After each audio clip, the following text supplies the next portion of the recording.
closer to Jesus before. So can you help me out? Oh, can you help me out? Am I on my own? Am I on my own? Or can you help me out? Am I on my own? Am I on my own? Or can you help me out? Can you help me out? I've been scared to look at my soul.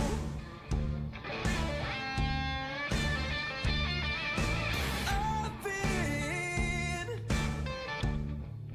afraid I would follow alone. Yeah, afraid of the things I've been told. Welcome into a Friday edition of Running Point on YSNLive.com. It is a phone-in Friday edition of Running Point, courtesy of MP Vivo Heating and Air Conditioning.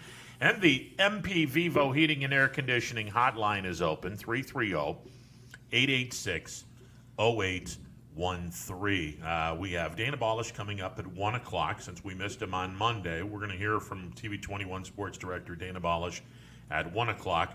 Brian Driscoll will give us the latest from Notre Dame going into the ACC. As the ACC completely does away with their two divisions, it is now top to bottom, 15 teams. Top two teams in the league will play for the ACC championship game, assuming we have college football. And we're also going to be talking about a World Series of sorts, which is going on right now as we speak. 2 games in. The series is tied at 1 game apiece. Of course, we're talking about Corona World Series Game 3 at a site to be determined whether or not Governor DeWine tests positive or negative. Series is tied at 1 game apiece. Hell, we don't even know if it's a best of 3, best of 5, or best of 7 at this point. Well, if he tests positive again, people are going to say, what if that's a false positive? We have to test him again. Yeah. And then if he tests negative again, it's going to be 2-2, and they'll be like, well, what if that's wrong? I mean, at some point you have to say, okay. You know, I think it's anytime that one or the other gets a two game lead, that's when you just stop it. Okay, here's the thing that's more disturbing than the fact that he's taken 2 tests and one of them was a false positive. He was able to get a second test later that day and got results later that night. Okay. Could have helped me out a little bit. Not even don't know if people realize this or not. This is a pretty popular show. I got shut down for 2 weeks because allegedly I tested. Well, everyone thought I had corona, and I didn't. I tested negative, but I get shut down for 2 weeks. He gets a test that comes back hours later instead of waiting like the rest of us jabronis for 2 or 3 days. It's the sad truth of the world that some people get treatment and other people don't. There you go. The hierarchy. I mean, I'm sure if the president needed to get tested, he'd have the results. He'd have the results back within minutes because he's allegedly important. So so it's just one of those things. I mean, same thing with people that do a lot of traveling. Like for maybe they're an ambassador, they're going to get tested a lot quicker than the general public. It's the world we live in. People just don't realize how important this show is, Anthony. That's exactly. That's it. People just don't realize how important this show is. By the way, Game 3 at a time and a place to be determined. We'll see if Governor DeWine tests positive or negative. Right now, the series is tied at 1 game apiece. Keep your eyes and ears opened on this one. I hate to make it sound like a sporting event, but since this is probably the only freaking sporting event that we have for a while, at least one that involves our area and not our region, I suppose we'll make this as a sporting event. Well, to your point, we'll talk to Dana about this later. We had the first high school sports results since March yesterday as golf started. And we have golf scores yesterday being reported in. Golf is also happening today from high school level. So, hallelujah to YSN. We finally have high school sports to have results on. Absolutely. And you can go to our social media. We shared the ones that we saw, and you can find the results of the ones. And we're still waiting to try out our golf Right. stuff. Yeah, The 'cause- putt for birdie. yeah. Anthony will be the guy on the course. I'll be in a sound tower somewhere because apparently my voice is too loud. Too loud. Otherwise, I get into a fight with a Dottie Pepper type of We person. might just have to so- have you do it remotely. Yeah. You can't even be in the course. Yeah, I don't think I could be on the course because I'm too loud. Whatever. One of the things we will talk with Dana, the state of Pennsylvania, Governor Tom Wolf is Oh, advising that's a mess. the state of Pennsylvania to go through with this little how do you do that they have for high school sports. This will not affect college or professional sports, but it would affect high school sports. The high school sports fall season would be moved. It would go from March to May. The winter sports would then be condensed January to March, and the spring sports would start in April, and they would be finished in June. That's all. I mean, the PIAA didn't come out with these plans. That's No. all. That's all according to if the governor gets his way. Yeah, this is Because the PIAA made a statement like this morning that said, we're really disappointed in what he said. We'll have a meeting and we'll have an update tomorrow afternoon. Yeah, this is what Governor Wolf was advising the PIAA to say. Now, here's the thing with the PIAA. You've got the PIAA, but then you also have a smaller faction that runs Western Pennsylvania, and that's WPIAL, WPIAL. The state of Pennsylvania is not as airtight as the state of Ohio, where the state of Ohio has one organization and only one organization that runs the entire state, For now. and that's the OHSAA, and that's for now. But let's look at Governor Wolf's template. I was looking at the calendar, which I have in front of me for 2021, assuming, of course, that this were to come true. He would say that the winter sports, which would be wrestling, bowling, boys and girls basketball, I believe swimming is in that. How swimming is in that is beyond me. It would start January 1, and it would be finished by the last weekend in March, which just happens to be March 26th, 27th, and 28th. I don't think anybody would be playing anything on Sunday, so everything would be done by March the 27th. Assuming that you have tournaments starting at the beginning of March, I'm gonna go basketball on everyone, being that that's the one sport that is more of a chance of being heard on YSN. You would be looking at 2 months of a regular season. Okay. January 1st falls on a Friday. You're obviously not going to be playing basketball on the 1st. You're probably not going to be playing basketball on the 2nd. You're probably not back in Probably not school playing until until- January the 4th. So we're looking at January the 5th of starting the season. I would say because boys go on Tuesday, Friday. Well, I don't know if they do that on Pennsylvania, but in Ohio, boys go Tuesday, Friday normally. So Yeah. you might just see the season start the next Friday. Well, you could see the season start Have a January the weekend. 5th because, let's be honest, the month of December, the winter sports athletes would start practicing in anticipation for the month of January. So let's look at this schedule. Let's say the season starts January the 5th, and you decide you want to play 3 games for boys basketball, the Tuesday, Friday, and Saturday. And then you play Tuesday and Friday from there on out. So if you have 3 games in the first week, the next week would be the 12th and 15th, then the 19th and 22nd, then the 26th and the 29th. So that's 9 games in the month of January. If you go into February with just Tuesday and Friday, you're looking at 8 games. So you're looking at a 17-game schedule. State of Ohio normally plays 22 is the 22 limit. games. 22 is the limit. I think. 22 is the limit. Conceivably, you can put 20 games on your schedule from January 1 through the end of February. You'd be busy. You have to play 3 games in a couple weeks. Yeah, and in a couple of those weeks, you'd have to play 3 games. You would be very busy, but you can get 20 games into a January, February time point. Assuming, of course, that you don't have any days off with school and you don't have any problems with Mother Nature, which that's, Yeah. boy, you're assuming an awful lot. And then you start the tournament the 1st of March, which happens to fall on a Monday. And by the end of the The season would be March 26th and 27th. Would be your state state finals. Would be somewhere on the 26th or the 27th. It's doable. Now the problem is your football season would begin on March the 5th, and you're going to be doing two-a-days, getting ready for the season on March the 5th, all the way through the month of February.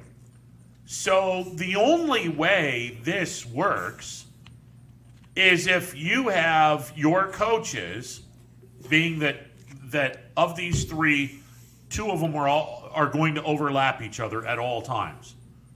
The fall sports beginning in the spring will overlap with both the winter sports, which is January through March, as well as the spring sports, which would be April through June.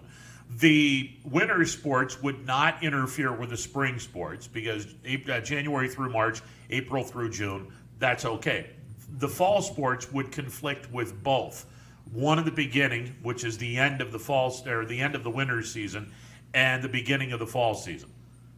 You would have to, especially with smaller schools, you would have to have coaches being able to agree with the multi-sport athlete to play multi-sports. And the chances of that happening are slim and none. Especially when you're playing a sport that's not like that. People do cross country and football. I can see, because all you're doing in cross country is running. That's it. Trying to do two sports while you're doing football football is so strenuous. You have to put everything into football. I don't see someone playing at the same soccer players do it, but they're kickers. So a soccer player will play soccer and then go kick for the football team. I don't see a lot of players going to play baseball and football in the same season. Yeah, it's just for the smaller schools. You're begging for injuries. Yeah, for the smaller schools, you would pretty much be without one of those sports. If you had a basketball program and a football program, then sports are going to be the schools are going to be able to just pick. Hey, we suck at football, so let's just not play football. Yeah, and for that 1 year, they wouldn't play football. Now, would that go over well for some? No, it wouldn't go over well at all. The one thing that I'm intrigued with, and again, I don't know if the state of Pennsylvania does this or not. I mean, let's assume that they do. You start your spring season the 1st of April, and it ends the last weekend in June, which is June 25th, 26th. Let's say Ohio were to adopt that. First of all, you'd have some angry people in Struthers at Scene Park, a.k.a. the B-League. If you think about this, and the OHSAA has a very strenuous rule that says, or a strict rule that says, you cannot play sandlot baseball until your high school baseball season is over. If they have to move sports seasons because of COVID-19, I mean, we've seen the OHSAA lift a lot of stuff that's been ironclad for years just because of the season that we're in. So, I mean, we wouldn't see the Mahoning Valley Baseball League at all in normal OHSAA circumstances. No, absolutely not. So I feel like if the OHSAA has to move spring baseball up, then they would let kids also play sandlot baseball if that was their prerogative. Now, if they were able to do that, like play serious high school baseball season while also playing in their Class B team, especially pitchers, you're going to have to pick one, really. Yeah, absolutely. I can't see you being able to play for both teams. I mean, it's pick one or the other. Unless you're a position player. I mean, outfielders could probably do both. But well, I mean, let's be honest. What happens if Johnny running up the first base line or Susie running up the first base line pulls a hamstring in one of those games? How are you going to explain to the high school coach, hey, by the way, your kid just got hurt blowing out his or her hamstring running up the first base line? Well, you explain it by saying that kid is on that team because that's where he gets college exposure. And he's trying He doesn't get college exposure playing high school? Not in baseball and softball. Absolutely they do. You do not get recruited except on your travel team, especially in softball. You get recruited on what you do in the summer, not what you do in your high school. I mean, very little coaches, especially D1 level, which Astro Falcons have a lot of D1 players. At that level, those coaches are looking at what you're doing outside of your high school season because that's where you get the most competition. travel baseball, travel softball. That's where the most recruiting happens. Hey, all I know is there's a ton of college coaches that are around in the state tournaments, and they're not there to just look at these guys and say, "Huh, I wonder if they're going to be any better in the summertime." How many schools across the state are in the state tournaments? 4 in each division. There's 4 divisions in baseball. Yeah. So you got 16 teams with those college. No, I get that. So, especially kids in this area, like you're going to get recruited based on what you do in your travel summer, because odds are you're not getting to the state tournament, and that's the only places the college coaches are really going to look at you. They might look at your film from high school, but they're not going to come down to Scene Park and watch your district tournament game at the Division I level, unless you're ridiculously. I don't know about that. I mean, I've seen YSU's baseball coach in a district tournament in a sectional tournament before. YSU's local though, so I mean, I get it. Like, so if you have aspirations of playing, no shot at YSU. If you have aspirations for playing SEC baseball or whatever, well, yeah, you're gonna make your money on the travel teams. Yeah. Here's the thing: how many of these kids are getting recruited by an SEC school? You look at Class B baseball. There's a handful of kids that are going to the SEC: Kentucky, Auburn, what have you. Especially on the Astro Falcons. Yeah. And some of the teams of the Astro Falcons played away from Class B, which is travel baseball, had a lot of D1 SEC recruits as well.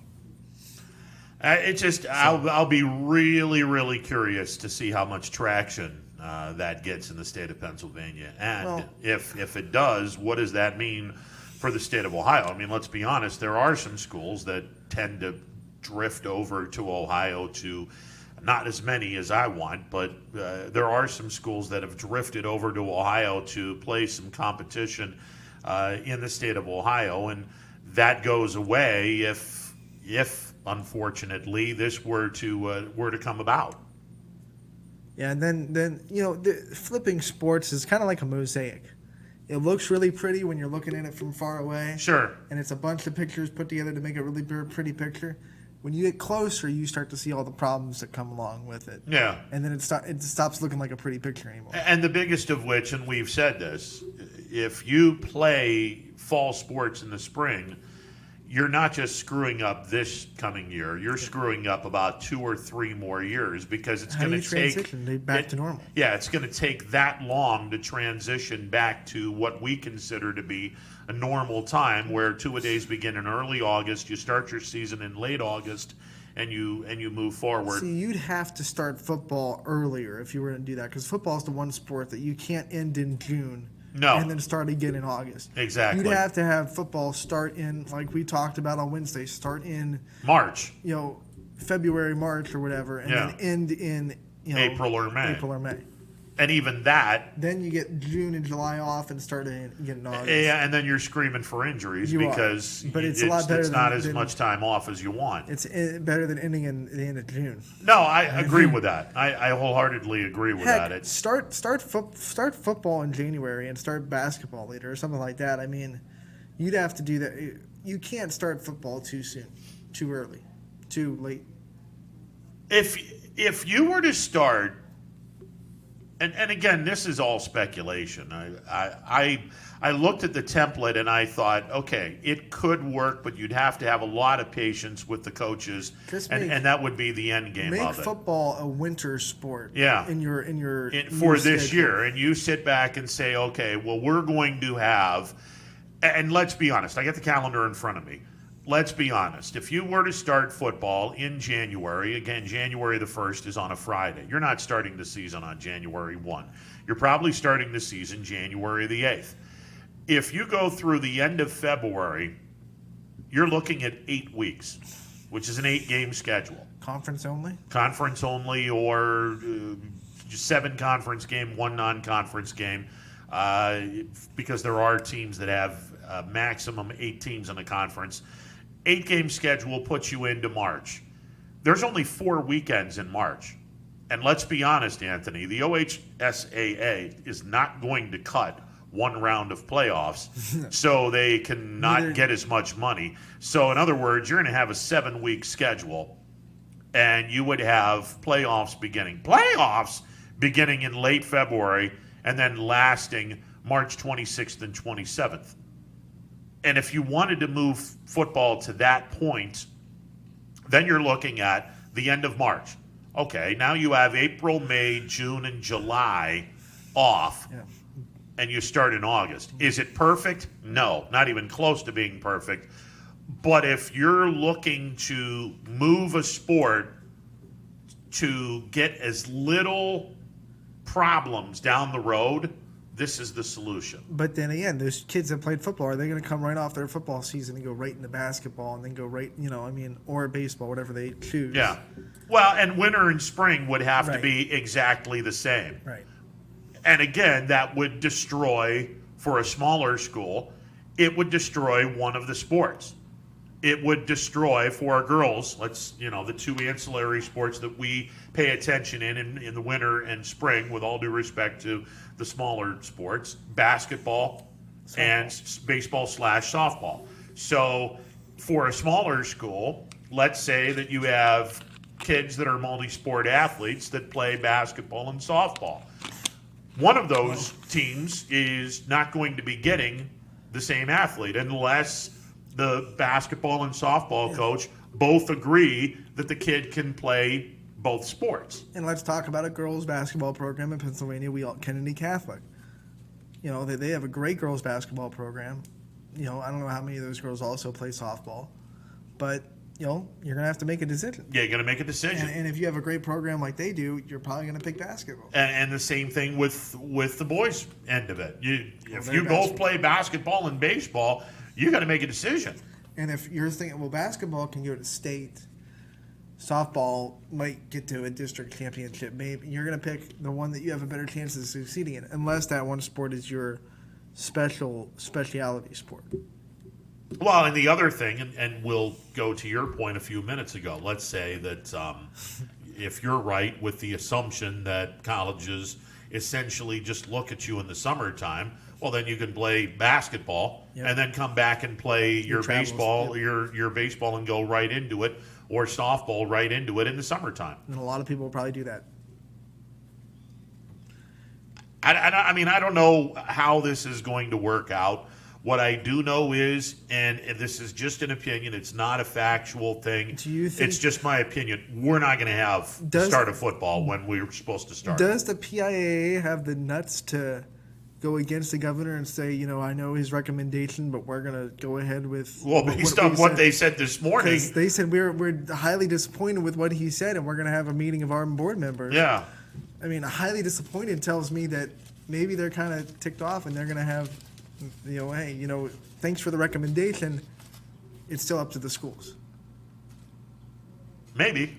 I mean, Because look. I still think the PIAA doesn't want to be the one to say, don't play. Well, and really, they can't. They have no control over whether a team plays or not. They only have control over their tournament. But here's the thing.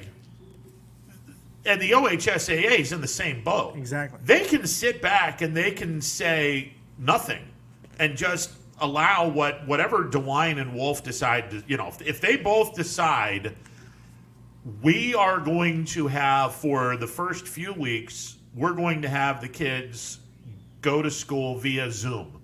We're going to have them stay at home, and they're going to be learning via stay at home. The OHSAA and the PIAA are going to sit back and go, okay, they've made their choice for us. Our football season is now delayed. Until the kids come back, our football season is delayed. So they don't necessarily have to say anything. They're just going to take the cue from whatever Governor DeWine or Governor Wolf in PA announces. And that's their out. They don't have to say anything. They'll just basically, the argument will be, well, we're only complying with what Governor DeWine or Governor Wolf has said, and they don't have to be looked upon as the bad guys. And then if the governor never says like a stern, you can't do sports, and sticks with his strong recommendation, then the OHSA or the PIAA is going to have to make a decision too. I mean, if one of them doesn't come out and say sternly yes or no, then at some point... Well, Governor DeWine's not going to say anything sternly because he never does. Look, I thought for the first couple of months, Guy handled everything really, really well. he's gotten way off track in the last month. If you look up the word milquetoast in the dictionary, Governor DeWine's face is right next to that word. Well, the problem was he handled it so well, and everyone noticed that he handled it so well, and then everyone told him he handled it so well. And then he got a big head. Exactly. And started thinking politically a little bit. Yeah. In my opinion. And again, it just we'll see what happens as we get closer and closer to the season. But this just in.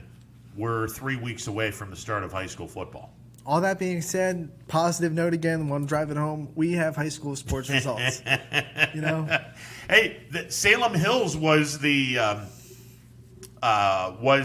place for the Division III district tournaments way back when, but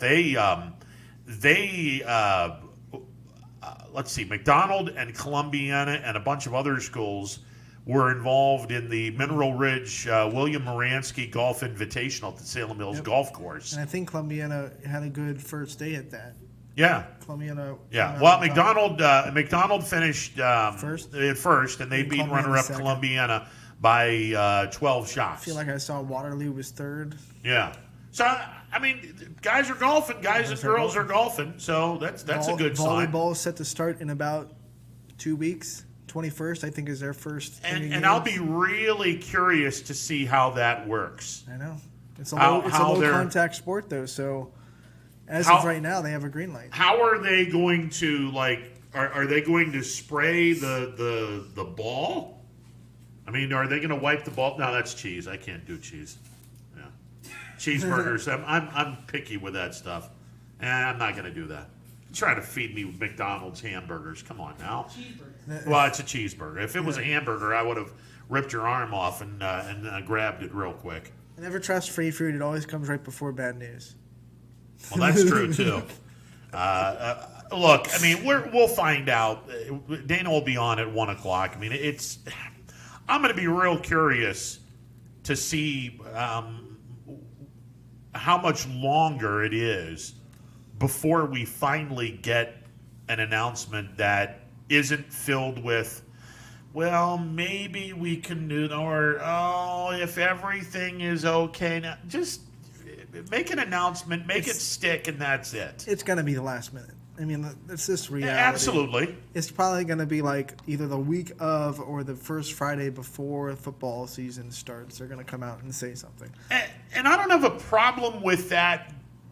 Only because, and people can look at it in different ways. I mean, people can look at this and say, well, just make an announcement right now and be done with it. I tend to look at this and say, even though I'm not happy right now because we don't have clarity, but I'm looking at this as if, okay, maybe they're making this announcement late because they don't want to cancel anything and they are just trying to go to the last possible moment in hopes that maybe, just maybe, there is enough there where we can play a season. Hoping against hope, Here, the only way that I really want them to just exit now is if I don't know what the discussions are behind the scenes, but if the discussions are pretty much, guys, we're going to cancel and you know it, then just do it. Then just do it. Rip the Band-Aid off. Don't let these kids gear up for a season and get all ready and then on the Thursday before be like, nope, they're not going to have a season. That'll hurt the psyche of the kids. I mean, look, if you got bad news and you don't expect the bad news to be changing because there's a 99.9999% chance in your mind that we're not playing sports, then rip the Band-Aid off. Right. And just say fall sports is canceled or delayed at least. Delayed. And again, if you delay it, do you start football in the dead of winter in January and then move winter and spring combined April to June? What was the protocol for the OHSA came out with? If it has to be pushed past September 4th, there's a condensed schedule. Yeah. Was that what they came out with? But the condensed schedule was January to March would be basketball. April to May would be football. Is that what the OHSA kind of like said? what the PIAA or not PIAA, kind of what Governor Wolf was inferring to. But I'm with you. I mean, look, if you want to move football, which again, if they have to, then so be it. If you're going to move football, then move it to where basketball would be, and then move basketball down, and the winter sports down to the spring sports, and then that's it. That's the only way it'll work because, like we said, you can't have football end in May or June, and then start again in August. It can't happen. All right, let's get to the phone lines on this. The phone-in Friday, courtesy of MP Vivo Heating and Air Conditioning. You're on the hotline. What's going on? Good afternoon, young man. Rich, what's up, brother? Welcome back. I'm doing well. Thank you. You sound pretty good. Well, unlike Governor DeWine, who tested negative, then or positive, then negative. What a mess, huh? Yeah, we were saying that this is game 1 and 2, the series, the Corona positive negative World Series is now tied up at a game apiece. Game 3 will be determined at whatever time Governor DeWine decides to take a Corona test. I'm only going to say one more point on this, and then we'll get into real sports. But I'm, such a heavy schedule I have, but I've managed to squeeze in some research on the internet. It's amazing how many deaths were reported as COVID that weren't. Now, that would include tuberculosis and other entities. Yeah. I'm just saying. All right, let's scrap that heap. All right, question of the day from me. What city anywhere between Canada and the United States got screwed the most by a major franchise sports of any sort leaving? What city got screwed the most? My number one is the Montreal Expos. Okay, Montreal's up there. That brings a whole new meaning to the term Montreal screw job, and all the wrestling aficionados are laughing at that.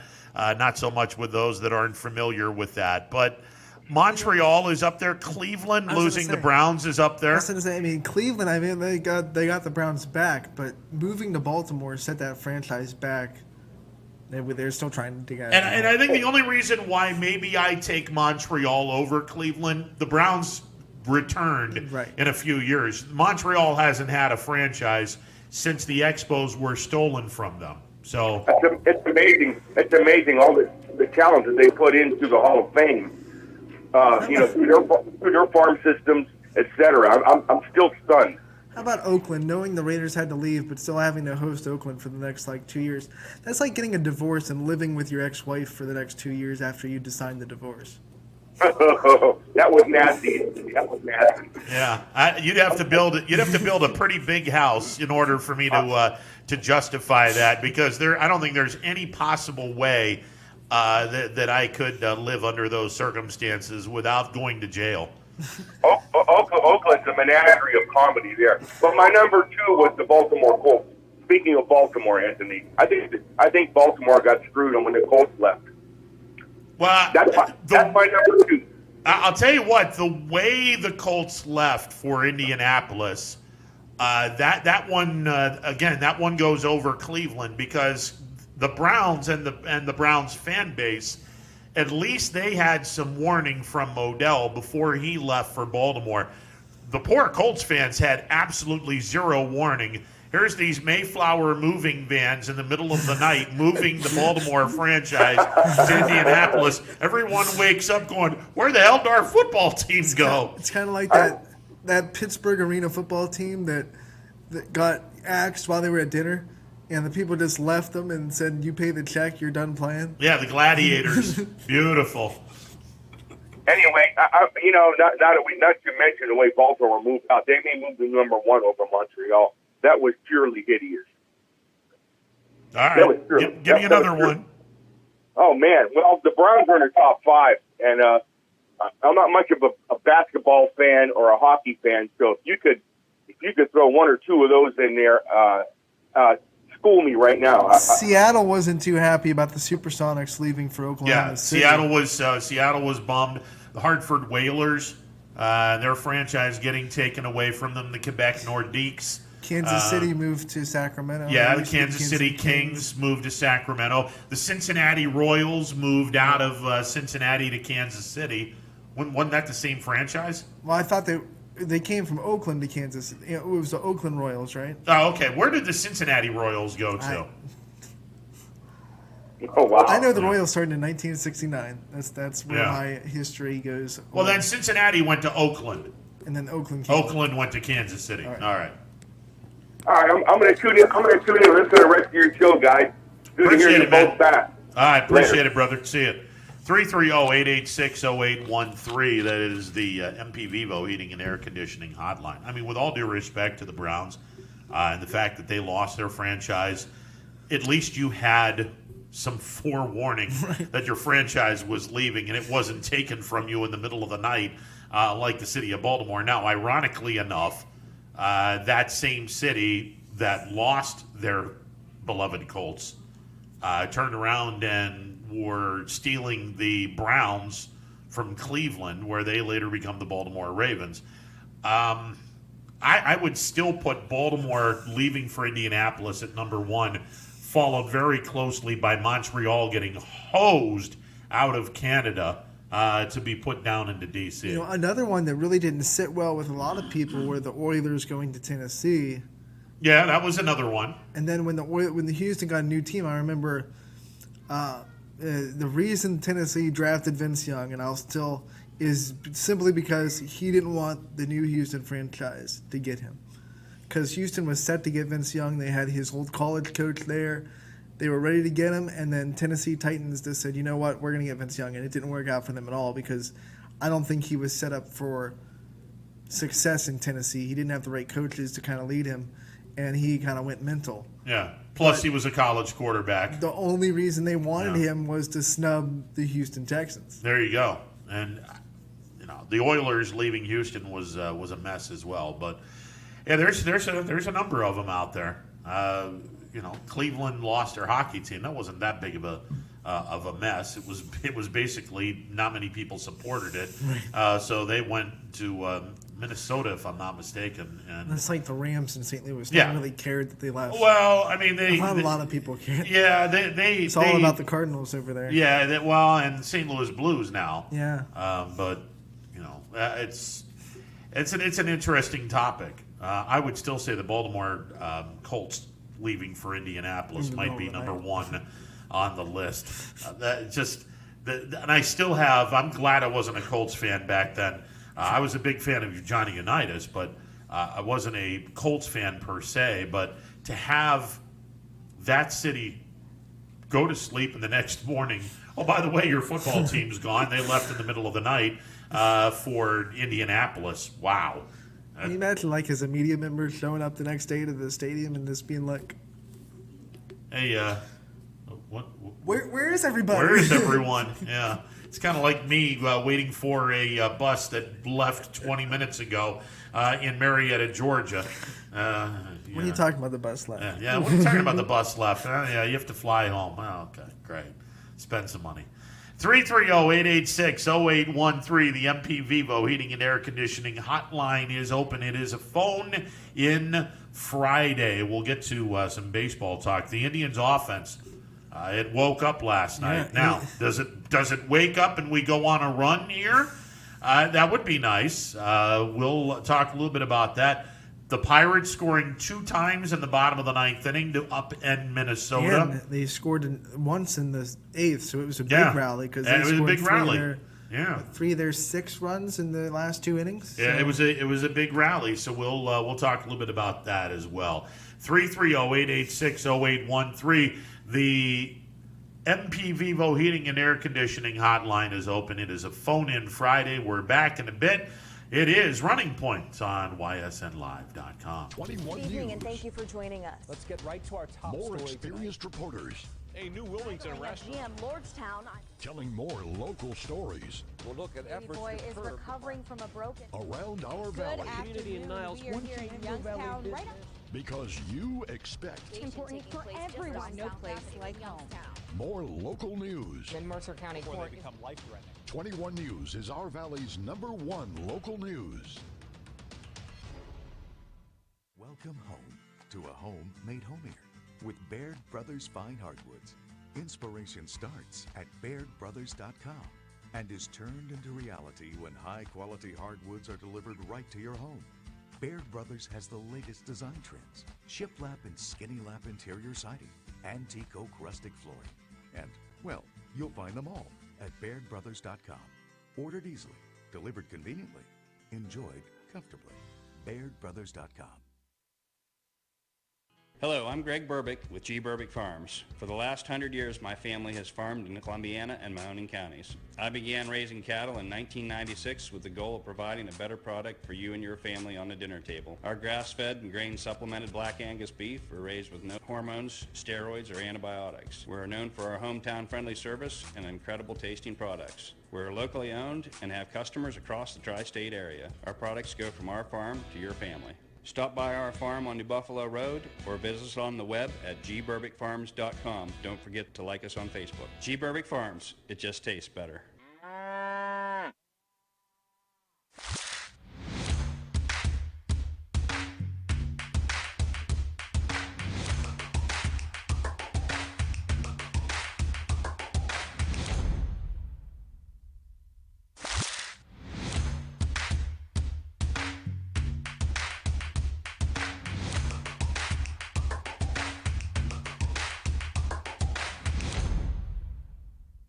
It's a phone-in Friday edition of Running Point on YSNLive.com. Ron Potesta with you alongside Anthony Hardwig. Numbers to call. The MP Vivo Heating and Air Conditioning hotline is open on this phone-in Friday, 330-886-0813. Before we get into baseball talk, second round of the PGA Championship underway at the TPC Harding Park in San Francisco.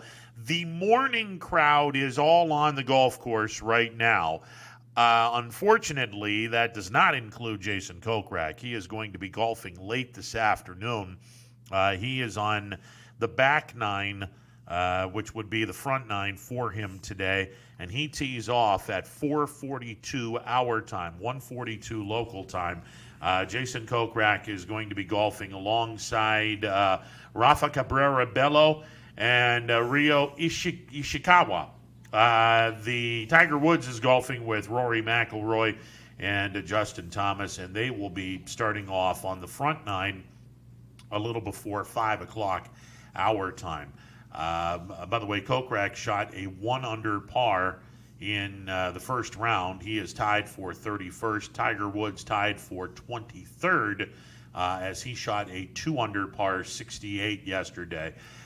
We do have a leader as Mr. Lee, who is golfing in the morning. Hao-Tung Lee is 3 under on the day, 6 under for the tournament. He is 3 under through 8 holes. He is currently the leader, 1 shot over Justin Day, who begins this day later this afternoon at 5 under par. No pun intended. Yeah, no pun intended. Day was one of your sleepers. He was. If I remember right. He was, and I also picked Shoffley, who finished 4 under. Yeah. So between Day, Shoffley, and Kokrak, they all had a pretty decent day. And, no pun intended. Brian's pick, Brooks Koepka, is right where he's supposed to be. You know, I think he finished yesterday. Yeah, Koepka's 4 under. 4 under. 4 under. My guy started real good. I mean, he was 3 under through 4 holes, and then I looked again, and through 12, he was 1 over. And then he finished the day 3 over. So, not a great day for Patrick Cantlay. Good start, but yeah, I'm looking to see if Cantlay is right now. The projected cut is even. It's the projected cut as of right now is even. That could very well change. Cantlay is golfing at 3:52 this afternoon, our time, 12:52 out in San Francisco. So he's got some work to do. He's going to have to go at least 3 under. Again, as of right now, the cut line is even. That's going to change. Half of the golfers are on the course. The second half of the golfers, the afternoon crowd, will start to come in at about 4 o'clock this afternoon. I don't know if you watched, but Tiger, man, he did not play particularly well, but he made a lot of long putts to kind of have a birdie or have a par here and there to kind of save himself, but to put 2 under. But he only hit 7 out of 14 fairways. So he wasn't playing great, but he saved himself a lot. Yeah, and that is, you can look at it 2 ways. You can look at it and say, okay, Tiger's on his way down because, he looked really, really bad in this first round. But I'm looking at this going, wait a second. he looked really bad, but he actually finished 2 under. He was only 3 shots off the pace after round 1. Tiger Woods might actually be a factor in this, which could really make the ratings even more enormous than what they could be this weekend. He hit several 15-footer over putts during his first round. He's not a bad putter. This just in. All right, Major League Baseball, the Indians offense kind of woke up. And again, Jose Ramirez, 2 bombs last night. The Indians scored a ridiculous amount of runs in the 7th inning. They get a 13-0 victory. And I looked this up. The starting rotation in the first 13 games of the season has now gone 11 of 13. It's ridiculous. In terms of the actually 12 of 14, my bad, because they're 8-6 now. They are now 12 out of 14 quality starts. And again, by definition, and I don't agree with this definition, but it's the definition of Major League Baseball's version of quality starts. No less than 6 innings, no more than 3 runs allowed. And they haven't even touched that either. I mean, a lot of these guys are shutting out people through 6 innings. So. Yeah. Yeah, and consider this. The last time Clevenger pitched, he was 1 out away from getting a quality start, which would be then 12 out of 13. Again, do I think that this starting rotation is going to be that effective all year long? No, it's not. But they're still going to be the best in the American League when it's all said. I think that they're the deepest rotation of anyone's in the American League, and I think that that is ultimately going to be the reason why they're going to be a very large threat if they get into the postseason. Now, the big if is they will get if this offense wakes up, because if the offense doesn't wake up, they might not be able to get into the postseason. The offense has to wake up here at some point in time. It's hard not to get in the postseason in this year with the rotation they have. I mean, 8 teams in the American League get in. You would think you would think you'd be able to get in. I mean, look, what is it? 15 teams in each league. Well, 8 teams in each. 15 teams in the league. 8 of them are going to be going into the postseason. I mean, you're getting more than half of your league into the postseason. Right. You better be a playoff team with that pitching. If you're not a playoff team with that pitching, there's going to be a lot of heads rolling in the off season then. I can't imagine that you would miss the postseason. I don't know how. See, this is going to be interesting too. Like, if a team doesn't meet expectations or whatever, how much blame does the team get, or does the front office just say, "Hey, it was a crazy year. We're not going to put too much heat on you guys for not meeting expectations in a crazy 60-game season"? See, I can't do that. It's going to be weird how the front office handles those situations for different teams. I mean, if it were under normal circumstances and we're only going top 5 teams, okay, I can go along with that. They expanded the playoffs to put in 3 more teams. There's a really good chance that a couple of sub-500 teams are going to be in the postseason. Especially the way the baseball's going on. That have no business being in the playoffs. There aren't a lot of teams that are way up here. Exactly. So if you're not in the top 8, I have a serious problem with that.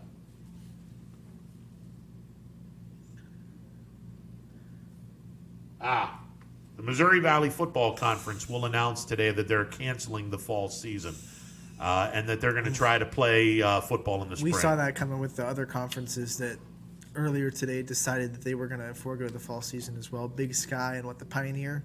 Here's the thing that that is leading me to the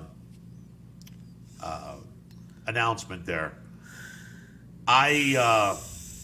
When I saw that they canceled their media day, I pretty much knew that this was going to be a foregone conclusion. But the Missouri Valley Football Conference is going to announce that they're not going to have a fall season. Therefore, the Youngstown State football season is officially canceled for the fall. Which means all their fall sports are pretty much done because the Horizon League came out. Yeah, the Horizon League came out and said there's no fall sports.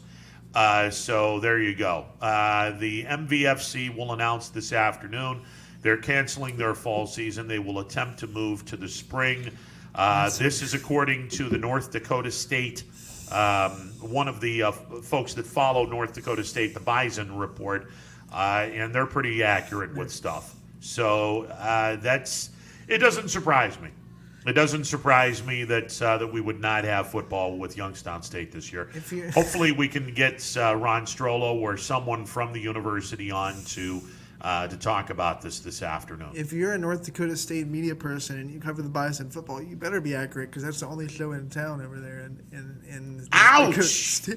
Wow! What else Shots fired. What else do they have other than NDSU football? I mean, they're a huge program. Well, no, always they are. winning the championships.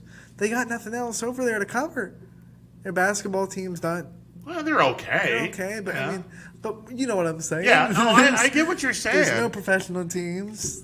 No. So it's the only No. show in town. Yeah. Could you imagine an NFL team in Fargo? Hey, we're going to play in the Fargo Dome, eh? I'm Canada Light.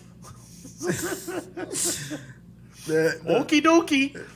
The Fargo Montes, eh? Yeah. Oh, Looks boy. like we need. Yikes. Well, All right. they have the Minnesota Vikings. So. Yeah, the Minnesota Vikings are going to be playing in North Dakota. Somehow I don't see that happening. All right, so the sources are saying that the Missouri Valley Football Conference is going to announce today that they're canceling the fall season, and they'll attempt to move it to the spring. I'm Good sorry. Good luck with that. Just don't have the I people. mean, okay, let's look at this kind of logically because we've hemmed and hawed about this. But if this were to be true, if I'm Coach Bertolini or if I'm the softball coach, I'm gonna look at this and say, no, I don't want football to be raining on our parade. We got a good thing going here with our baseball and our softball program. They want the spotlight, and deservedly so, because I think the softball and baseball team are poised to have some really good years this year. Softball started 17-3 before the shutdown. Yeah, I just look. I don't want those two sports to be on the back page of, or to not even be in existence in our local media. Now, I don't even know how you could play football in the spring and then bounce back and play it in the fall. This goes back to the argument that we're going to have. It's going to be 3 to 4 years before you have a normal schedule. It's wishful thinking. And you just YSU particularly doesn't have the people to run football while they're also running baseball, softball, and volleyball and all the other fall sports that are also canceled. The Horizon League decides to do the same thing with their fall sports. I mean, Jamie Hall and John Vogel are going to be running around like. Yeah, they're going to be busier than a one-legged man in a butt kicking contest. Because they'll be running themselves ragged. They'll either have to hire new people or really, really stretch the people they have now. Well, I mean, I can't say that this is surprising because it's not. But the Missouri Valley Football Conference, according to sources, are going to announce this afternoon they've canceled the fall season, which means the football season is banged. Now the FCS and they'll is attempt to done move it pretty to the much. spring. The FCS is toast. Yeah, because that was their big boys. And there was That's the speculation. That's the equivalent to the SEC just saying we're not going to play anymore in Sure. Division 1A. And there was speculation running around that you would have a football season for the Power 5 conference. And that's it. And the mid-majors and the FCS would be playing football in the spring. We're a lot closer to that now. Yeah, I mean, this might trickle into the mid-majors. They just don't have the resources, I don't feel like, to have the protocols the Power 5 can for a safe football season. Now, if that's the case, Notre Dame has a MAC team opening their season on their now new and improved schedule. All the ACC teams have one non-conference game. And they have 11 games, one non-conference game, 10 conference games, and the conference championship game. Now, And the again, other conferences have already come out and said, other Power 5 conferences have said conference only. The ACC is the only conference to come out and say one non-conference game. now the other conferences, are they playing 10 conference games? I think Big Ten came out with their, don't quote me, but I think the Big Ten came out and said 10 conference games. The SEC hasn't come out with the schedule yet, but they've said conference only. See, the only problem with that is the Big 12 has 10 teams. Right. So you're only going to be playing 9 games. Maybe they'll come out and say, well, if it's available, we'll do one conference game. Yeah. Otherwise, the rankings and the playoffs are going to have to be based on something other than wins and losses, winning percentages, eye test. This is where follow me on this one, kids. Expand the playoffs. Follow me on this one, kids. Expand. This is where I don't know, uniformity in terms of how many games you play. Yeah, 10 games. That's all we're going to do, kids. 10 games. Do the whole Home Alone. Yeah. Yeah, 10 games. So the only conference that's going to play a non-conference game is the Big 12. Yeah. Or, here's a better idea, 9-game schedule. Because the Big 12 has 9 teams, and they're one of the Power 5 schools. Okay, everyone plays a 9-game schedule, and then you have your championship game, top 2 teams with the record. And if it's a tie, you drop the whole east-west, north-south. You go line them up 1 to 14 or whatever the amount is, and the top 2 teams play for a championship. And if you had a tie and the 2 teams didn't play each other, then you figure out common opponents who has the best winning percentage. It took us 2 minutes to figure this out. Seriously, it took us 2 minutes to figure this out. Mark Emmerich, maybe you can listen to this show and get some ideas, you know? And yes, the Big 12 has 10 teams. So just something in a 9-game season. It's counterintuitive, but ever since Missouri and Texas A&M left the Big 12 for the SEC, obviously they can't change their name to the Big 10. There you go. So just make it a 9-game season in the Power 5 conferences, and that's it. And I don't believe the Pac-12 has released a schedule yet. Well, the Pac-12 is too busy dealing with kids that want to get paid. Well, the Big 10 players came out with a similar thing to the Pac-12 players. So... yeah, that's the other thing. Look, you're getting paid. You're not getting paid monetarily, but you're getting paid. That whole thing, I don't know if you read every point they had. It was like a mixture of, okay, that point kind of makes sense, but then these points are just off the wall crazy. Yeah. So I think they're just throwing stuff at the wall and hoping that some stuff sticks. Look, I mean, I understand the plight. I understand, so we're busting our butt and we're not getting paid. Well, you're not getting student loans either. You're not going to be paying back student loans till you're 55 years old. The guy's on full ride. Yeah. But how many players on the football team are full ride scholars? All of them. All of them? All of them. Not even the walk-ons? Well, the walk-ons aren't. Hence the term walk-on. But there's some half scholarships. I don't think all of them are full scholarship players, right? It depends on a variety of things. Look, and that's the other problem with all of this. I mean, it just... you have to say, okay. What about the YSU students? Are they going to be given their scholarship back for this fall semester? I have no idea. Who knows? all of this is just craziness. We're going to take a time out. Dana Balish is coming up in a little bit. Then we'll take some phone calls. But the breaking news, again, the Missouri Valley Football Conference is going to announce this afternoon no fall sports, which means the YSU football season kaput. And we'll see if they kick it up in the spring or not. Stay tuned. All right, back in a bit. You're listening to a Friday edition of Running Point. Dana Balish from TV 21 coming up. Stick around. Ah, the details. Baird Brothers Fine Hardwoods is one fine ride. Perfect cornering, superb handling, sporty and stylish, power to spare, plus awesome mileage. Yeah, jaw-droppingly beautiful lines and well appointed with luxurious trim. Put more oomph in your life and start beholding the molding. Find your home's fine hardwood at BairdBrothers.com.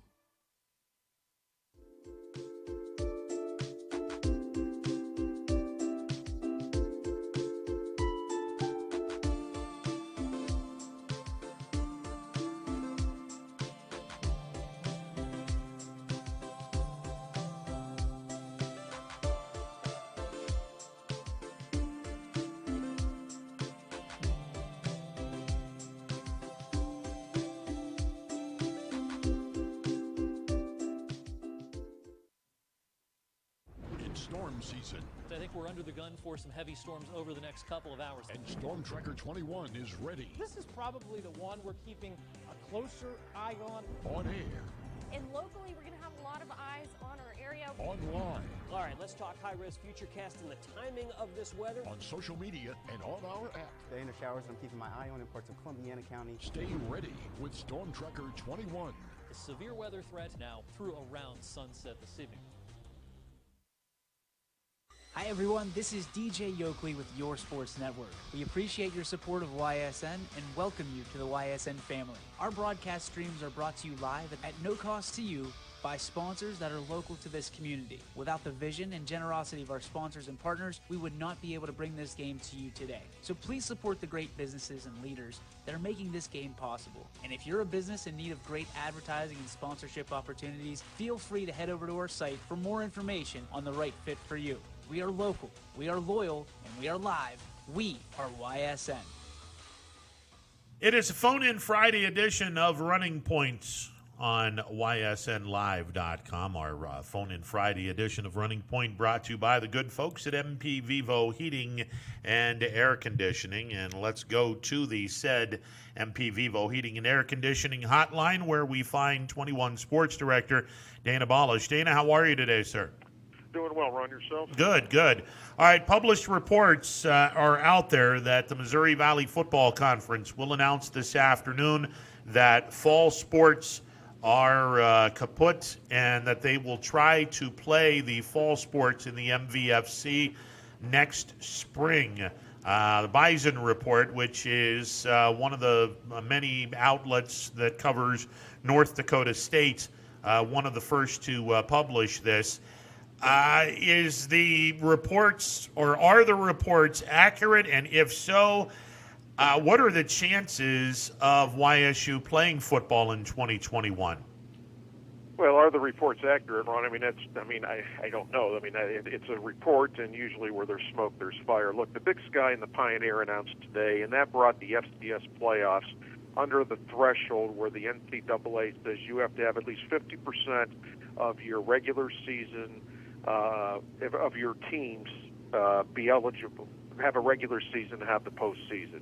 When the Big Sky and the Pioneer decided, that is the 8th conference now, to say we're not going to have football in the fall, and there is that report, like you said, it's just a report, but where there's smoke, there's fire, that the Missouri Valley Conference will follow suit. Look, the Big Sky is one of the major conferences, and when they pull the plug, then you got to think that the rest of everybody else will do the same thing. You know, is football possible in the spring? Sure it is, Ron, but will it be the quality of football we're used to seeing? I think that's a question that no one knows. The same with high school. Having these young men, young women, in some instances, in some sports, move your season to the spring, that's asking a lot, in my opinion. And I don't know if we'll see the same type of quality football on any level. How serious is it going to be? Those are questions that we just don't know. But is there a chance the Missouri Valley Football Conference can make a decision today? Yes. Is there a chance that they could possibly move to the spring? I think everything's on the table right now. Well, the fact that yesterday the Missouri Valley Football Conference announced that the media week and the all that stuff that goes along with the start of football season, that was canceled. It kind of opened some people's eyes, and maybe it was a prelude of things to come. And sadly, if this report is true and they decide to play football in the spring, Anthony and I talked about this. Boy, what a terrible blow for the YSU baseball and softball programs, because both of these programs look to be poised to have really good years. And if we have a football season going alongside playing in the same time period as the YSU baseball and softball programs, they're not going to get their just due media-wise. Well, and again, Ron, those are questions, I guess, as a media member that, we'll have to face if we get to that point. I think the first and foremost thing that universities, university presidents, conference commissioners have to do is look out for the welfare and the safety of what's going on. Now, there are some naysayers out there who says this whole thing is politically and whatever, and that's fine. Everyone has an opinion on this. But I think for the welfare of players, for the safety of coaches, for the safety of everybody involved, and Ron, there's no guarantee this is going to happen in the spring. So, and again, the Missouri Valley Conference is just coming out to say, hey, we're going to postpone. The report is we're going to postpone, and they will look at going to the spring. And, there's a lot because, as I've said in past shows with high school, the bigger question is the transition from spring back to fall. And I think that's the bigger question. How many of these kids are going to want to play in the spring? There's a lot of unanswered questions. It gives players hope, but there's no guarantee these games will even go on in the spring.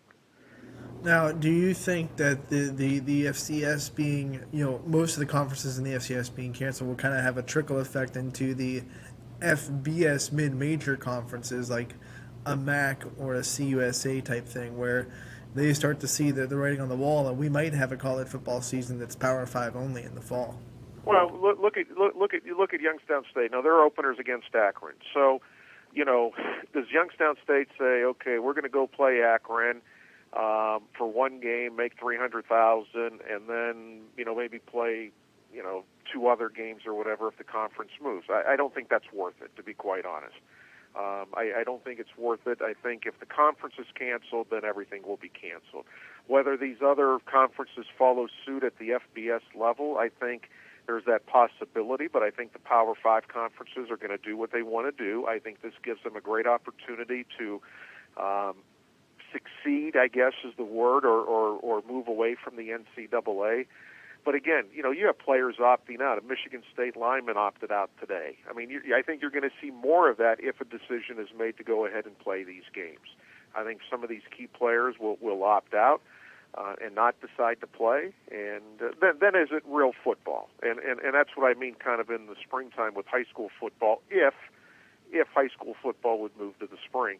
I don't think we would have the same quality of football that we have in the fall, and I don't mean that disrespectfully, but I think if you have a multi-sport player who, let's say you have someone who, is a solid pitcher but doesn't play football but contributes to the football team in a way, what's he going to do? And I've already been asked, well, can someone do both? Well, I don't know the answer to that because, we haven't been faced with this situation before. But I think we're putting the cart before the horse a little bit. I'm not a big fan of moving football to the spring at the high school level.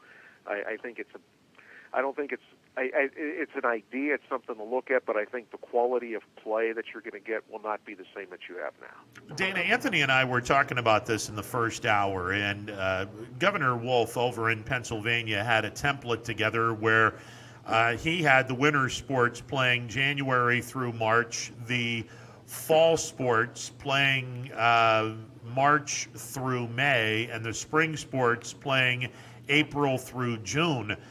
It seems to me if we're not going to have high school football this year, but they want to move high school football, it seems to me the best part or the best area to move high school football to would be to start the season in January, conclude it in March, and then you still have April, May, June, and July, 4 months off, where conceivably you can start up again 4 months later or 5 months later in August and have maybe a shortened season the next year. But if you were to move football to the springtime, the argument is, well, how long is it going to take for you to go back to, quote, normal?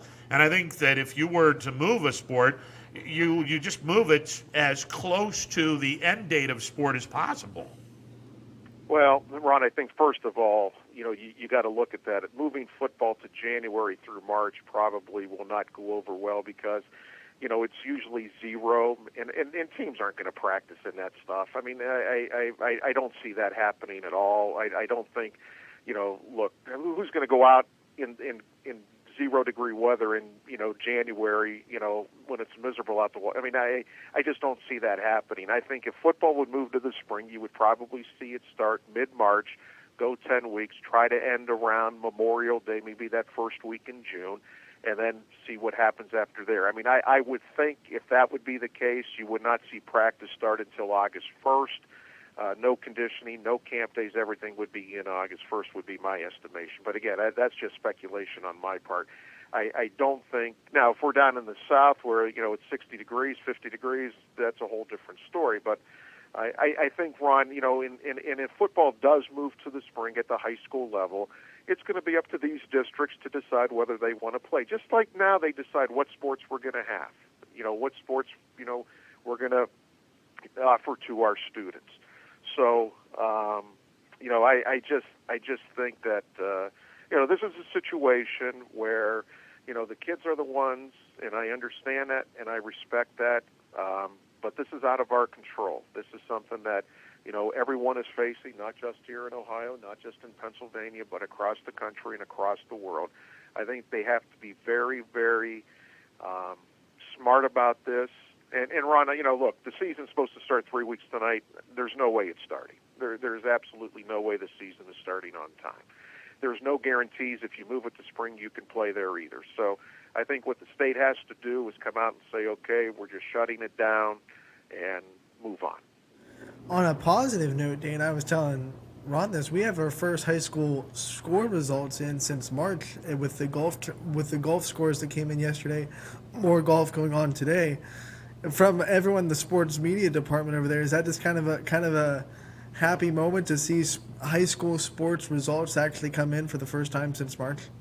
Well, the non-contact sports have started. Your golf's, that started. Volleyball will be starting here, but the cross country now has been, I guess, downgraded to a non-contact sport. So, those sports will continue, and those sports, and in fairness, if they decide to pull the plug on football, maybe some of these athletes would try another sport. So I think you have to be fair to them. And again, I get questioned every day, just why don't they pull the plug? Look, coaches are out there practicing, and they know in the back of their minds this could all be for nothing. I mean, they could all be for nothing, and I think the players know that. I think the coaches know that, and they're trying to do the best they can. But as far as sports starting, obviously golf, and is not one of those sports that gets a lot of attention. But it's nice for those kids to finally get out and compete. Dana, I saw that the National Football League had a deadline of 4 p.m. yesterday to make the announcement whether you were going to commit to the season or step away for the 2020 campaign. 69 National Football League players decided that they would not play football in the 2020 season. There are some reports that fans aren't going to be allowed to attend the games in the NFL. That remains in question. Your honest opinion, does the National Football League have a complete season from start to finish this year? Well, I think it's like baseball, Ron. I think baseball started. Okay, now baseball settled down a little bit. At the beginning, I says I don't think they finish. And again, we're 12 games into it. I think football will start.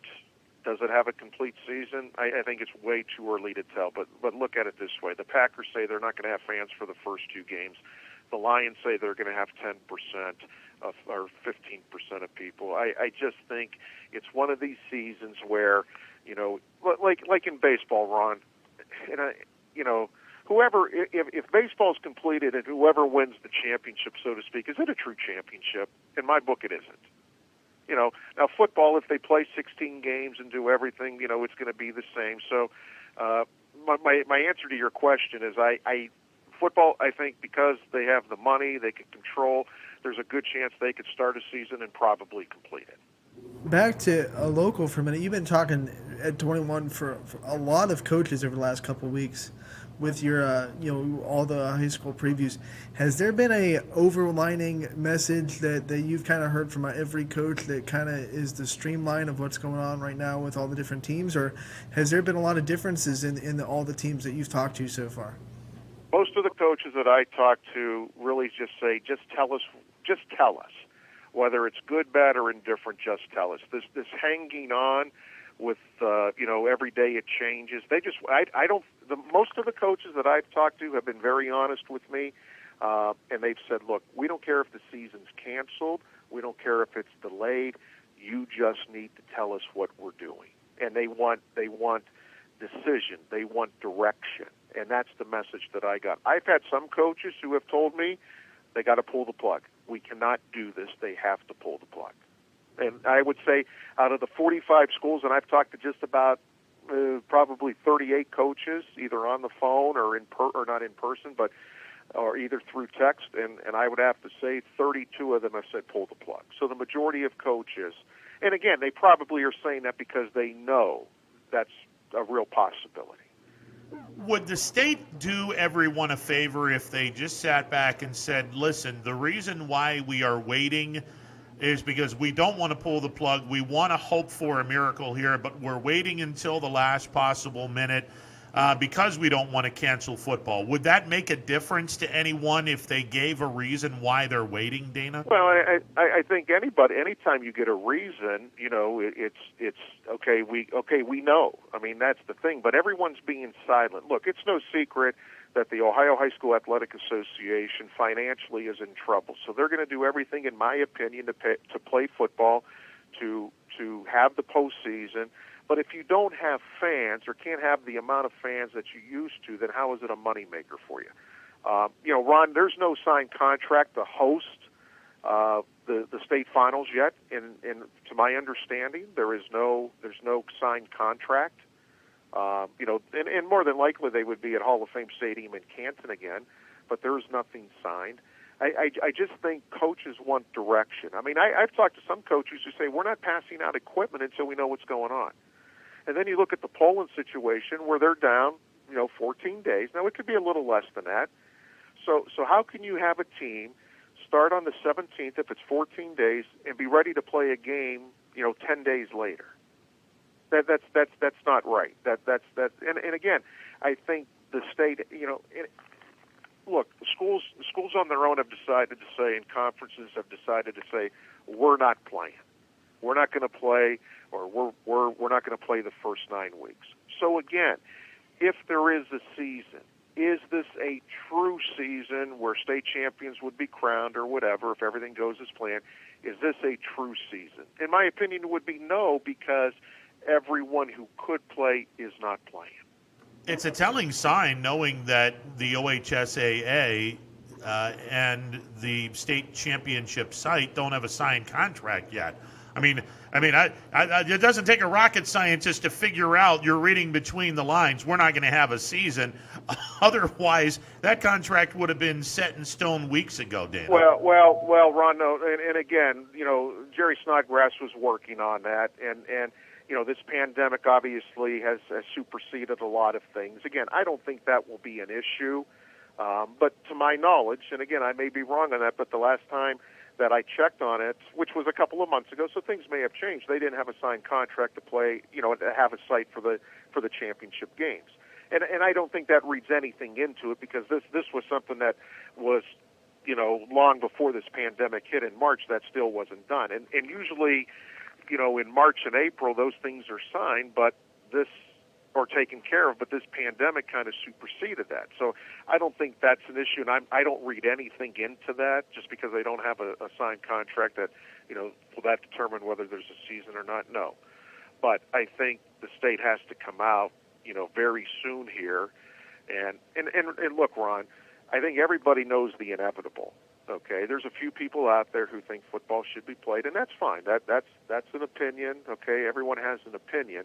But for the safety and welfare of fans, game officials, game personnel, media, whoever else goes to these games, you really have to look at it. And I think what has to happen is, no one wants to be the bad guy. So I guess the easy way to say we're canceling fall sports is for the governor to come out and say, okay, it's state mandated that every school goes online, and we have remote learning for the first 9 weeks. Because if that happens, then automatically sports is done. And he doesn't have to say sports is canceled. Pennsylvania, their board meets here in 10 minutes. The governor, Tom Wolf, made a recommendation that sports shouldn't start until January 1. That was a firestorm because kind of the way that came out yesterday. But look, Ron, if the Missouri Valley Conference doesn't play, which includes Youngstown State, Ohio State is playing a limited schedule. There's no way that I can see high school playing. What are the chances of the PIAA in their meeting saying, screw Governor Wolf, we're going to do whatever the hell we want to do.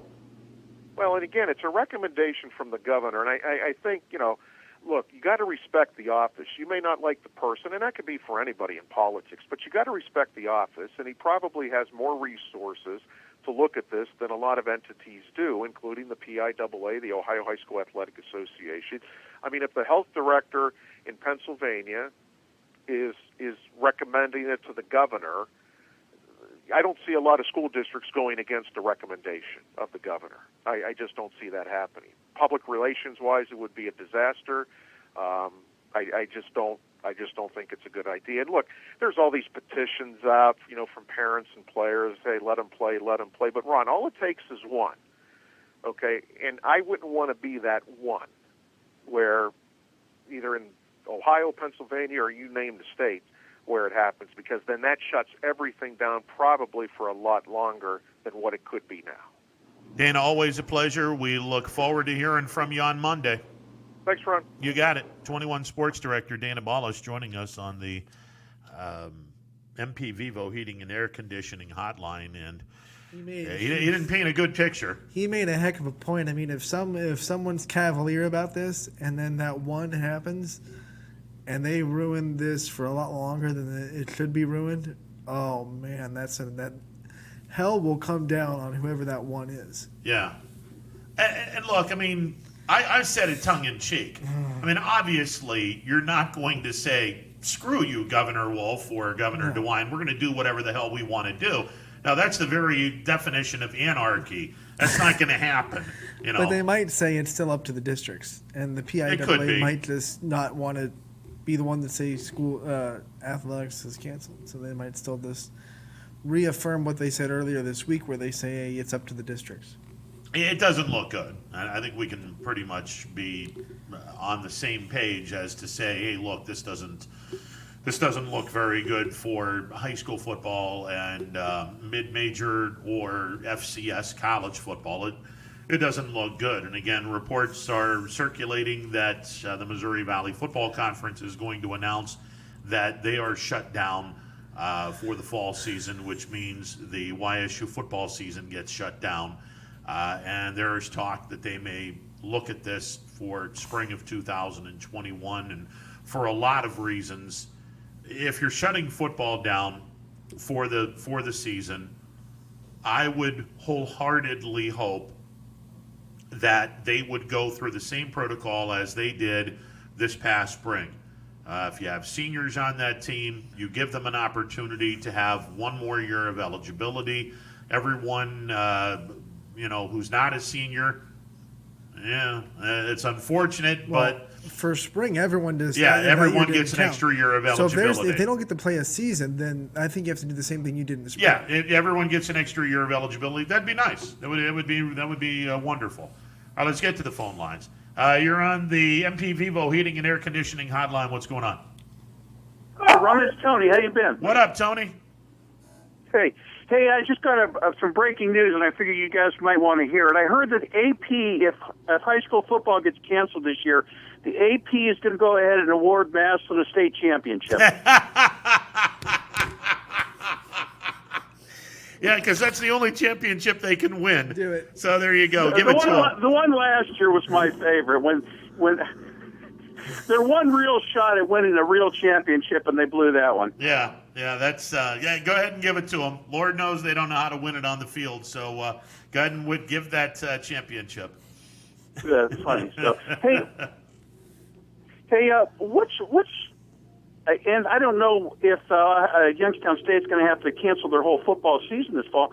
What's to say they can't play a 5-game season in the fall, and then come back in the spring and play the season for the conference championship? It doesn't make any sense. Technically, they can, but Dana spoke on it. Is it really worth it to go and put yourself at risk for 3 or 4 games, and then for really my nothing? argument to you would be, you're playing my for, argument to you would be, is it really worth it for them to practice for a whole month in the spring to play one scrimmage? And the answer is yes. The more you can get these kids on the field as an advantage over another team, it benefits you. Yeah, but now you're talking about shutting down after your non-conference schedule and then starting your season back up in terms of playing competition. You're shutting down after you play your non-conference schedule, and then you're going back up again in the springtime. I don't see how that's feasible. Well, it'd be interesting to hear Strollo or the coach, if you ever get him on, to answer that question. If I'm the coach, I'm saying the logistics aren't that hard, and we could pull it off. The more time I get these kids on the field, the better for me.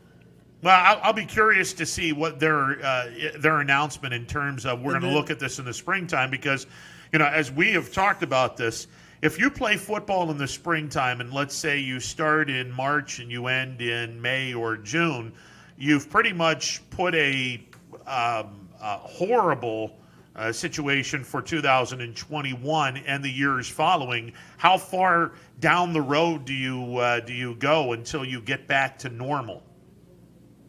Depends how much of a season you play in the spring. Is it a 6-game conference schedule, or is it trying to play a 12-game schedule? Yeah. Big difference. No, agreed.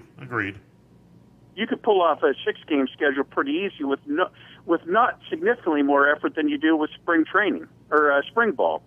So, one thing that bothers me, and I don't, because of the format, I don't get to hear you, and I just happen to have a few minutes today. I wanted to turn you on.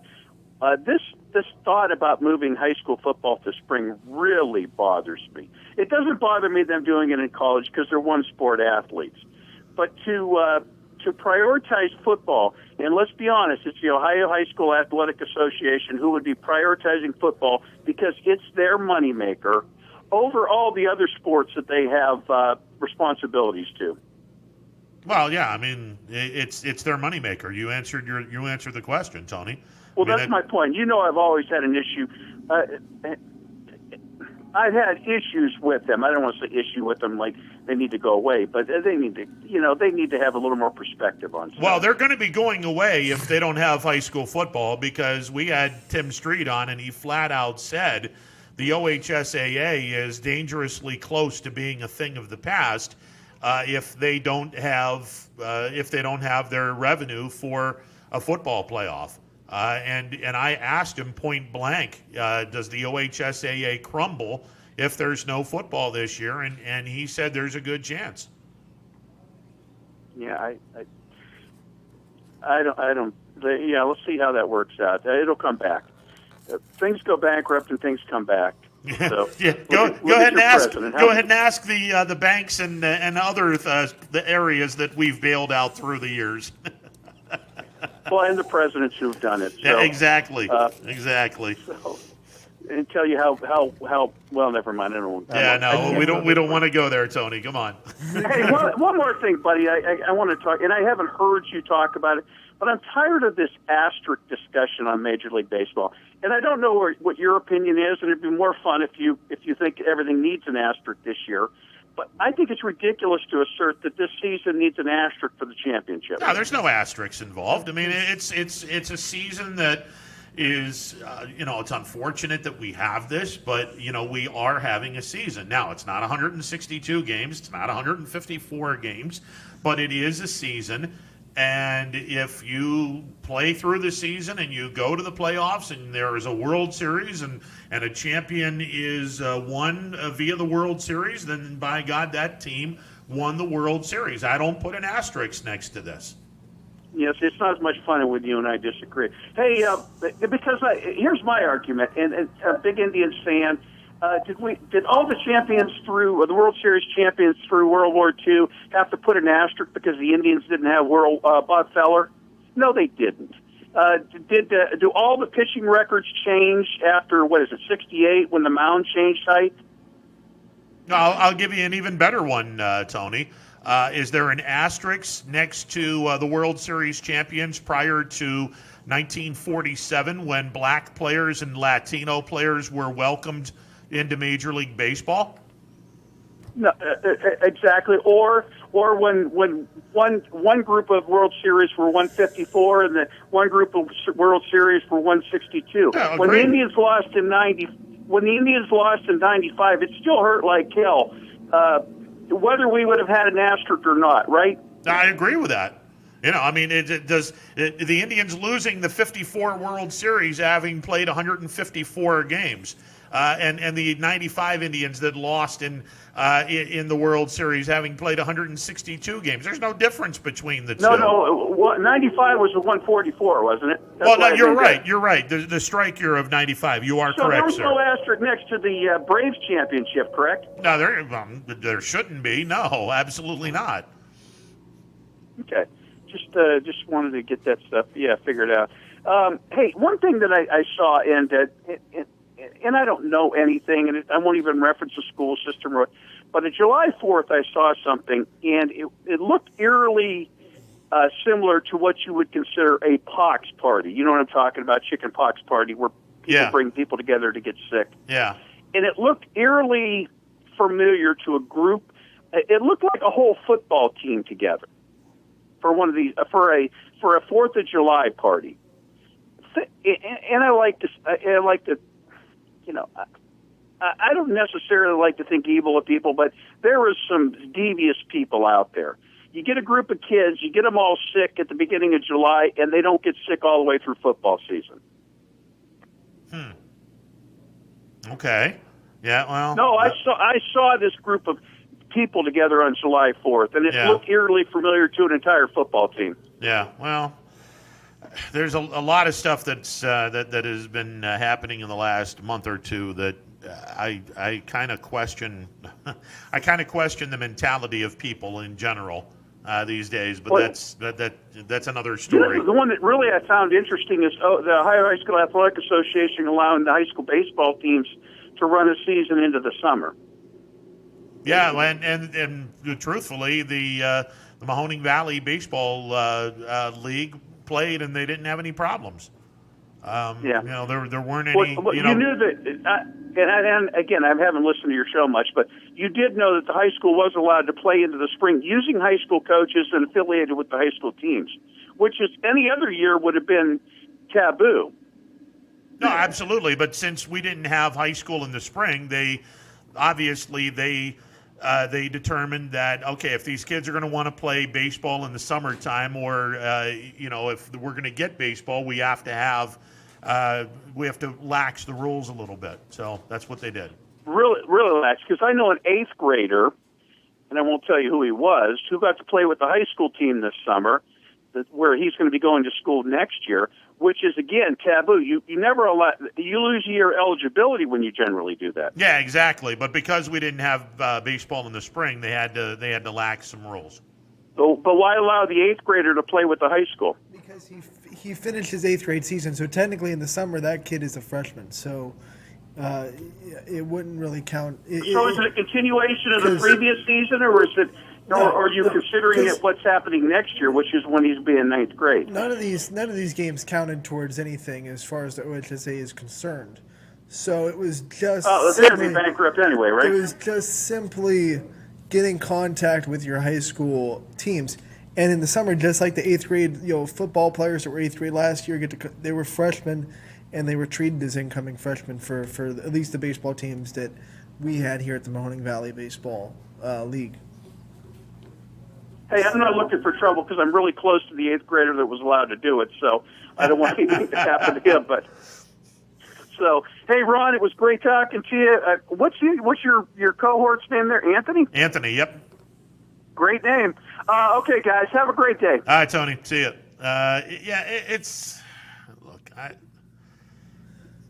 The OHSAA takes a lot of heat for some stuff, but this particular one, I'm not going to give any heat toward this. I thought under the circumstances, it was the right decision to make. Yeah, and it's not like those games meant anything towards OHSAA records or anything like that. It was just, hey, you guys didn't get a season. You guys can get together and have a whatever you want to do with your baseball team. That's all it was.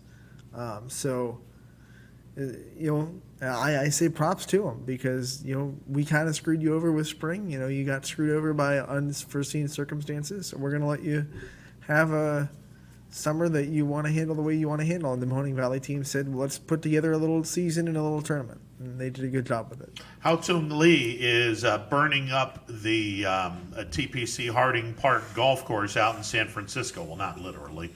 But he is 5 under on the day, 8 under for the tournament. And he is currently leading the PGA Championship by 2 shots. Now, in fairness, the afternoon golfers will not start golfing until about 4 o'clock this afternoon, 3:30, 4 o'clock this afternoon. And the afternoon golfers include the leaders from round number 1. But if this is a sign of things to come, well, what did Brian say? 15 or 16 under was going to be the target? Yeah, he said 15. So 8 under right now. And Lee is not done golfing today. No, and he's on a hot streak, and that's gonna also raise the cut level. Yeah, this is pretty interesting. The cut level right now, as we speak, is actually +1, and there's 87 golfers that are currently at +1. So that's the line. So your guy who finished 3 over. Well, I mean, I'm not saying that in a bad way because you've been really good in picking golfers this year. And I thought it was going to look good because he started his first 4 holes. He was 3 under, and I said, "Okay, here we go." Yeah, did he really fall apart in the last 14 holes? But all he has to do is go 2 under as of right now. Jason Kokrak is going to be shooting his second round beginning at about 4:45, 20 to 5 hour time. He was 1 under in the first round, and we made mention, and I said that he could be a top 5 finisher this weekend because of his past history on the West Coast in terms of his golfing and how well he plays on the West Coast. This is a possibility where Kokrak might be one of those guys on the leaderboard on Sunday, and I think it would be an awful lot of fun to see that. Mr. Lee's making it a little bit hard because he's stretching that lead a little bit. But I want to see what his numbers were prior to the start of this PGA Championship, because I'm wondering if he was one of those 35 or 40 to 1 long shots that people would be looking at. I mean, next break, I'll look at the odds that I had on Wednesday and see where that guy was at, because we could have made a lot of money. Oh yeah, could have made a lot of money. Now, and look, moving day is tomorrow. That's round 3. We'll see if Lee is a pretender or a contender. Mr. Lee. This is pretty much equal to the Marlins starting out the season red hot. How about the Marlins? They have a roster that's taped together with replacements and people that the coach came out and admitted, I didn't know who this guy's name was before he came up, and they're winning. Yeah. You know what this proves? There's plenty of fish in the sea. Right. Plenty of Marlins in the sea. Hey, let's go to the phone lines. Champ, what's going on, brother? I'm doing great. How you guys doing? Good show. Thank you, sir. I'm going to try to get a status now on college football where we're at. And correct me if I'm wrong, but currently most of the football championship subdivision teams, like Division I AA leagues, are pretty much going to be not playing in the fall. And they've mentioned playing in the spring. I mean, that's what I see so far. And then as far as the football, FBS, the big conferences and the smaller conferences, I call mid-major conferences, they look to all be playing in the fall with conference schedules. There's one conference, though, that has yet to make a decision yet, and that's the Mid-American Conference. And I understand that they have a meeting set up tomorrow, and the problem is they have lost most of their non-conference schedule. However, there's 3 schools that have non-conference scheduled teams that look like they're to go, and they're all connected with the ACC. Ohio U and Boston College, Miami at Pitt, and Western Michigan at Notre Dame. It looks like all 3 of those games have been approved by the ACC, and they're all part of their schedules when they released all the schedules of the ACC yesterday. So the MAC is the only conference that has not made a decision on what they're doing scheduling, and I would assume that they're going to probably try to play pretty much a heavy conference schedule, and like the other Division I schools are, and then go from there. See, I wasn't aware that anyone outside the Power 5 actually released a schedule yet. Because I know, the ACC released a schedule, the SEC is close to releasing a schedule, the Big Ten released a schedule, Pac-12 is dealing with their own stuff, they haven't released a schedule yet. I haven't seen one from the Big 12, though. So, I mean, we're going to have to see what all these teams do scheduling-wise with their own thing. We said that the Big 12 only has 10 teams, so if they do conference only, you only get 9 games compared to the ACC right now scheduled for 11 games. There's not a lot of unity right now in college football. Everyone's just off doing their own thing. Yeah, I think a lot of these conferences, like the ACC, they're allowing one conference game out of one non-conference game, and that where the Big 12 might have to go. But and then there's schools like BYU who are still independent. Now Notre Dame obviously isn't after 132 years. And by the way, pigs are flying. But anyways, that's they're kind of up there too, where they're looking to schedule. But that looks like the strategy is they're going to pretty much go with these non-conference games. I'm really surprised that the MAC, I think, is going to probably do what the other ones are, and they're going to announce that pretty much. I know the first game, Ohio University's first game, has been already canceled, but the Notre Dame Western Michigan game is actually the second game of the season. They're going to open at home against Duke. Notre Dame is. So that Western Michigan game, which is still on the schedule, and that is probably a good thing for Western Michigan. Although I don't know, when you don't have fans, how the payout thing works, Ron. Do you have any idea? Look, I'm as confused as everyone, and this is where, I don't know, maybe a commissioner would be wise, because if the NCAA actually had a commissioner, the thing that makes sense is real simple. The Power 5 conferences are going to be playing conference-only schedules, and you're only going to play 9 games this year, and the college football playoffs are going to be intact. Everyone else, you either can schedule your games in the fall, you can schedule your games in the spring, or you don't play football, and everyone gains a year of eligibility. You don't get punished, and everyone comes back in 2021 ready to go. But it seems to me if the NCAA actually had a commissioner, then they actually had a plan. The plan would be to just play 9 conference games and have your conference championship, and then have the top 4 teams as voted upon by the committee. And there's your national semifinals, national championship game, and then the season ends. It's amazing to me that the NCAA, as big as they are, is as stupid as they are. If they had a commissioner, we wouldn't have any problems right now. Yeah, and it's funny because all these plans and all these schedules, especially with football going on right now on all 3 levels, it'd be like me making a date to perform a slam dunk on a basketball rim, and I can't dunk. So what's the reason why we're even scheduling it to begin with? But you know, as far as high school football, I totally agree with Tony. I mean, high school is not just football. There's other sports. And all due respect, I mean, we lost some spring sports last year where the baseball and softball teams weren't able, the basketball teams weren't able to finish. And, you know, and you know what? If it's good for them, it should be just good enough for the football team. I think if they don't play football in the fall, forget about it. It's over and done with. Let's move on to the spring and worry about the sports that we lost last spring. It's not all about football. There's a lot of boys and girls sports all over the place.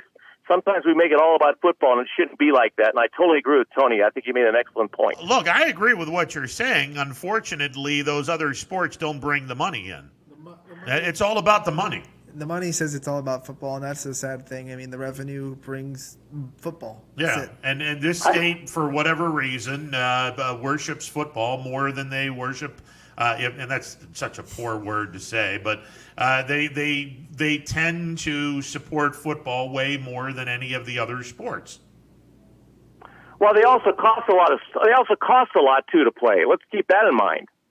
No, agreed. But you're making more money in that sport than any other sport. Now, I agree with you. I think that all things being equal, look, if you can't play football this year because of this pandemic, then cancel the season. We move to the winter time. It sucks for the seniors because you're not going to give them an extra year of eligibility because they're going to graduate in 2021. This isn't college ball, but unfortunately, you have to do what is ultimately best for your people.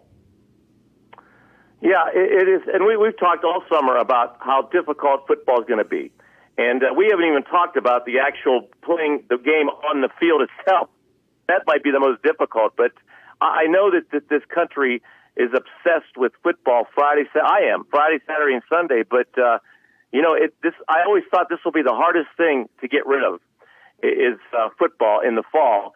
And I don't know. I haven't even talked about the NFL. I have no clue what's going on there, how they're going to manage to do that. But they're going to be they're going to move forward, obviously, and they've made some scheduled things where they can actually have the first 4 weeks canceled and or postponed to the end of the season. I don't know. It's just right now I'm just hoping that baseball hangs on and because it might be, and obviously hockey and basketball know exactly what they're doing because it sounds like they're going to end up finishing because of this bubble situation, and that seems to be the way to go. And I just don't see football can have a bubble situation. I don't know how you could do that in football, but it is what it is right now. But it saddens me about Youngstown State football, especially coach. Looking forward to it, and boy, he probably feels, I finally get a great job, and look what happened. But it could very easily happen in the spring, as you know, college. If it doesn't happen, let's move on and worry about the other sports, I guess. Yeah, I mean, I'm right there with you. And if football does go by the wayside, you just got to try to look at the positives. And Dana brought it up. It opens an avenue for those kids to try another sport, whether it be cross country or soccer or golf or whatever it may be. And it might get some more attention on sports that don't get a lot of attention, like your golfs and your tennises and your volleyballs and things like that. So if football goes by the wayside, you just got to keep trucking, like you said, and focus on what's next and try to look at the positives. Ron, I'm going to predict that the Indians are going to get on a winning streak here pretty soon because they're coming up to play the Tigers pretty soon. And the Tigers are, I think, they're 3-4 against the Indians in the last 97 games or something like that. But congratulations, the Tigers are going to be coming to town, so that should cheer up a lot of Indian fans. Well, that's next week. Next week. Don't sleep on the Tigers, man. I think you're giving your team a little bit of a short stick because they're mashing right now. Their offense leads the major. Well, before they stopped playing, they were leading the majors in home runs. Wow, the Tigers' offense looks good, and their pitching looked formidable at least. So I wouldn't sleep on the Tigers to throw a monkey wrench in the Central. Yeah, and plus they're 500. I mean, if you're a 500 team, you're probably going to be in the top 8. Yeah, well, they just rescheduled those 4 games of the Cardinals, and 2 of them are coming up on Thursday before they open with the Indians. But the bottom line with the Tigers is most of the players, when they become like a real serious contender, most of the players aren't there yet. They're sitting in AAA. And I noticed the latest rankings coming out for minor league systems. The Tigers have more players in the top 50 than any team in baseball. And there's an argument that they're one of the best organizations right now in terms of minor league talent, but they're only prospects. But and they haven't called up any of these stud pitchers yet. But I think Casey Mize could very easily make a debut against the Indians. We'll see. I mean, look. I mean, you're a sixth of the way through the season. Again, if you're a 500 team, you'll probably finish in the top 8 and get a trip to the playoffs out of the deal. I mean, albeit a best of 3 series. None of the games would be played at Comerica. If you're seeded 5, 6, 7, or 8, you'd have to go to the on the road for minimum 2, maximum 3 games. Well, the top 2 teams make the playoffs in each division, and there's no way the Tigers are going to beat out the Twins or the Indians. Forget about it. So they got a very thin chance. But this is all about. I'd like to see them be in some type of pennant race to give some of these young kids a little experience. But this is all about next year and the year after. But the Indians now is just incredible. I mean, their starting rotation, and they got guys that probably could be in most rotations, aren't even can't even make the rotation for the Indians. That's how good their pitching is. Well, and hopefully their offense catches up because if this pitching staff can be somewhat close to what they're doing right now, and 12 out of 14 games, the pitching staff has put together quality starts, which is at least 6 innings and no more than 3 runs allowed. That's pretty unbelievable. If they can continue to come close to putting up those kind of numbers with a really good offense, yeah, the Indians become a dangerous baseball team, no doubt.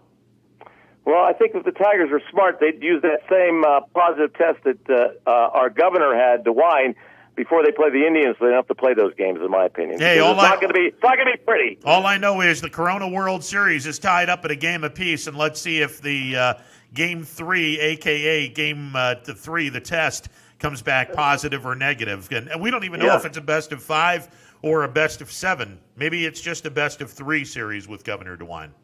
How about it's ironic? Isn't the team with the best record in baseball, isn't it the Marlins? Winning percentage-wise. Winning percentage-wise, they are 857 win percentage. Yeah. As I mentioned with Anthony, this start by the Miami Marlins just proves, without a shadow of a doubt, there are other fish in the sea. Yeah. Hey, my last question before I go: do you think that Major League Baseball would end the season with teams not playing the same amount of games? Yes, and they will. Okay. Okay, that's what I thought so too. Yeah. Yep. All right. Well, that's all I got. Congratulations on the high ratings of your show. I've been following it. You guys are doing a fantastic job. That's news to me.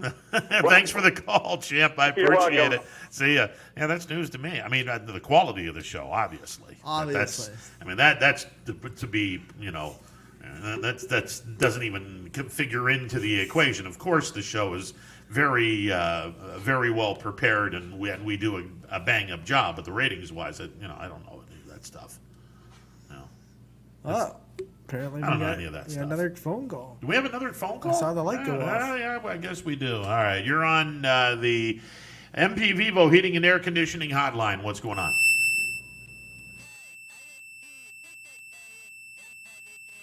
Okay, yeah, we gotta let you go because there's too much static there. Yeah. That wasn't static. That was kind of an ear-piercing scream that was going on. That's not going to happen. We're going to take a time out on the other side. We're going to hear from our Notre Dame guy, Brian Driscoll, will be joining us momentarily, and we'll actually let's hang here for a few minutes and then take a break, and then we'll get Brian on to talk about what we believe is going to be a college football season for the, quote, big boys. The Power 5 conferences, it looks more and more like they're going to be playing where the mid-majors and the FCS schools are more and more looking like things are where they're going to sit it out and try to play football in the springtime. Dana brought it up, though. What's the quality going to look like? I mean, how many players are we going to see opt out by the start of the season? And what's the quality of college football going to look like even if we have it for the Power 5? If we're not going to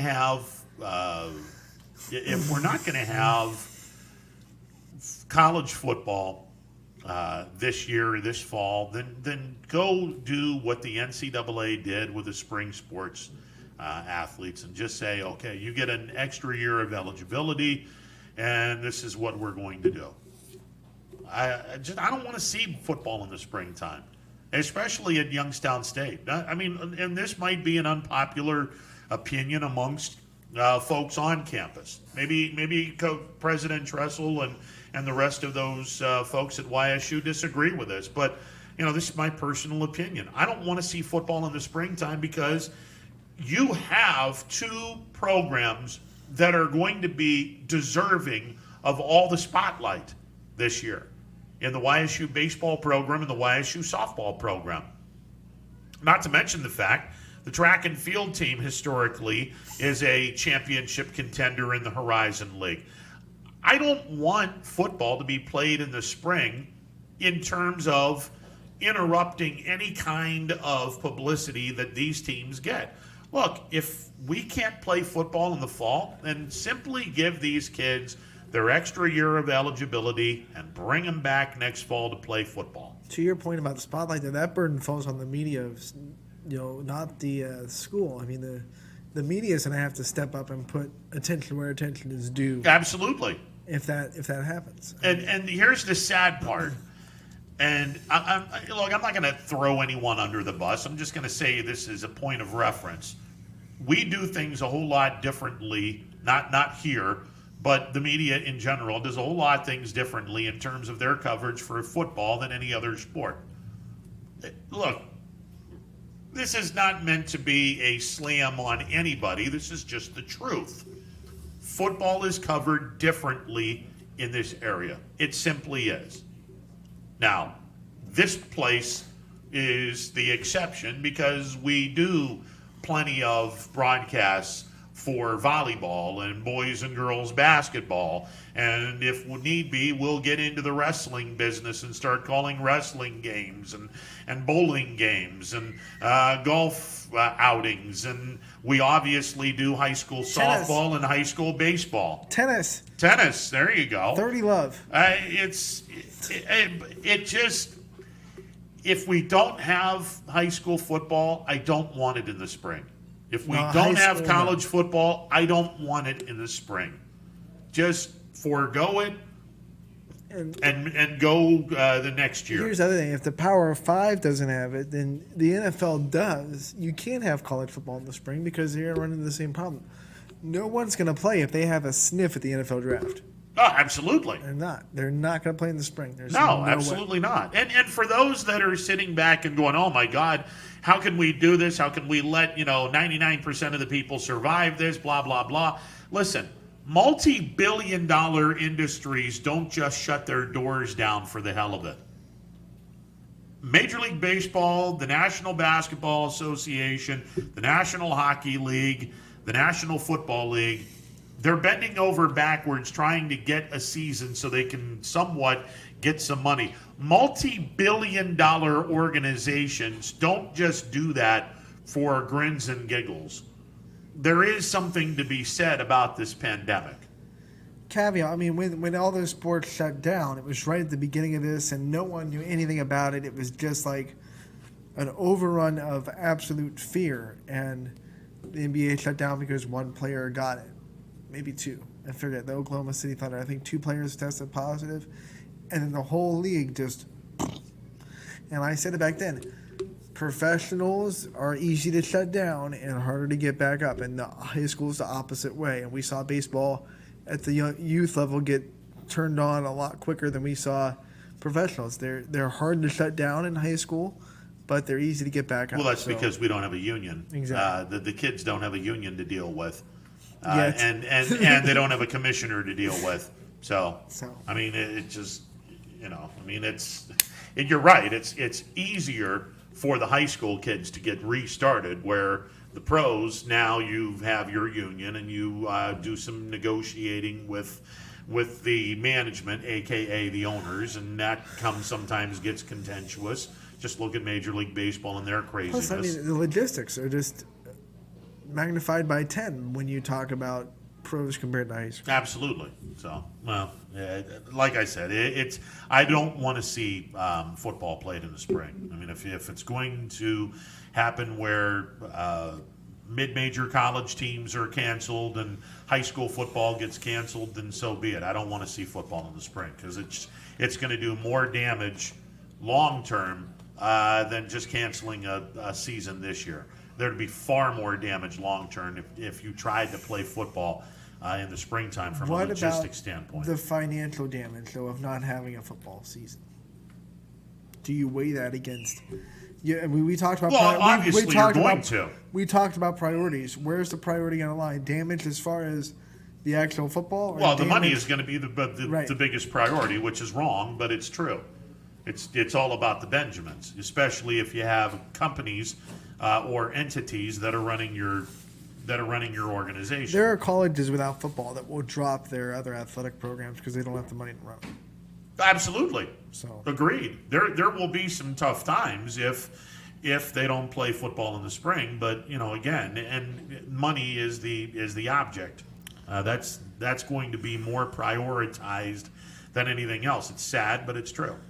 So speaking of money, we'll speak with the guy that is all about Notre Dame. Notre Dame's all about money. It is what it is. Their helmets are gold, for God's sake. All right, we'll talk with Brian Driscoll. It's coming up in a bit. Stick around. Baird Brothers remains your source for fine hardwood products. For the time being, we're open for customer pickup only on weekdays, 9 a.m. to 4 p.m., and Saturday from 9 a.m. till noon. Place your order online at BairdBrothers.com. Baird Brothers, for the place you love.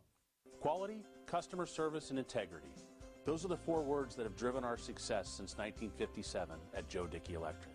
Joe Dickey Electric is one Mahoning Valley landmark business that stays current with the requirements of our customers. Family owned and managed, we are an electrical contractor and energy solutions provider. Every member of our team adds to his or her skill set through ongoing training. Residential, commercial, industrial, automotive, and more. We keep ahead of the needs of our customers with a fleet of more than 50 vehicles and 24/7 emergency service, so you're never left in the dark. The 4M Company, being an architect and construction manager for over 40 years, has had the opportunity to use many different electrical businesses for our projects. The depth, quality, and knowledge and attention to detail displayed by Dickey Electric makes them stand out above all the rest. For state-of-the-art expertise and a timeless commitment to our customers, contact Joe Dickey Electric. We are everything electrical.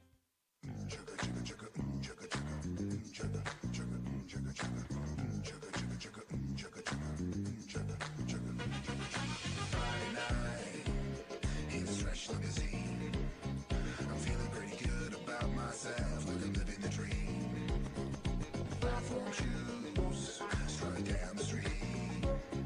It's gonna get hot in here, I hope you can handle the heat.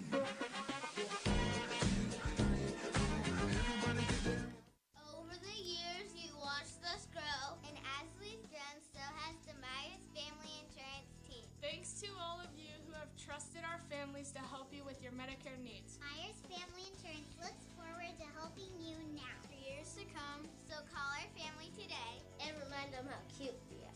Myers Family Insurance continues to be the area's resource for all your Medicare and retirement needs. Call today, 330-286-3044. Welcome back to a phone-in Friday edition of Running Point on YSNLive.com. Phone-in Friday presented by MP Vivo Heating and Air Conditioning, and we go to the MP Vivo Heating and Air Conditioning hotline where we find our Notre Dame guru. He is the publisher of Irish Breakdown, and you can see his work by going to irishbreakdown.com, IRISHBREAKDOWN.com. My Leetonia education knows no boundaries. He is Brian Driscoll, and he joins us on the MP Vivo Heating and Air Conditioning hotline. Brian, how are you, sir? I am doing great.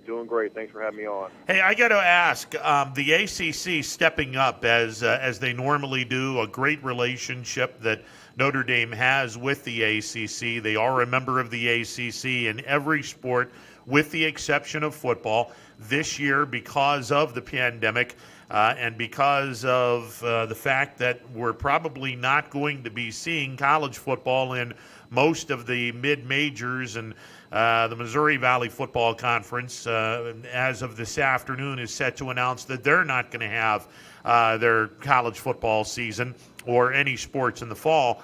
So Notre Dame joins the ACC, albeit for 1 year. Brian, I'm looking at the schedule that Notre Dame has. First and foremost, the ACC canceling out their divisions. So it's top to bottom, 15 teams, top 2 teams go to the ACC championship game.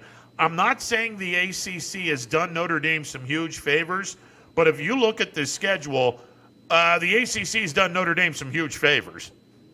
Yeah, I have no problem saying that. I mean, I have an article I'm going to publish as soon as we get off the phone, and it's clear that the ACC is doing everything possible to make Notre Dame happy, and we know why. They want Notre Dame to become a full-time member, right? And so when you look at, there were 3 things, in my opinion, that they did to help Notre Dame. Number 1 was obviously bringing them into the league and allowing them to play for the league championship. Number 2 was not moving the Clemson game.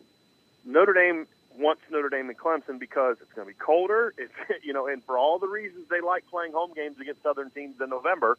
And then the other part of it was making a very manageable schedule. That means an easy start with Duke, and then Western Michigan, which is Notre Dame's non-conference, then Wake Forest, then a bye week before they have to play Florida State, And then after you have that tough stretch of Clemson and Boston College, there's another bye week before they play North Carolina. So they have byes before North Carolina and Florida State. And then there's no Virginia Tech on the schedule. There's no Miami on the schedule. So they avoided a couple of the top teams in that league.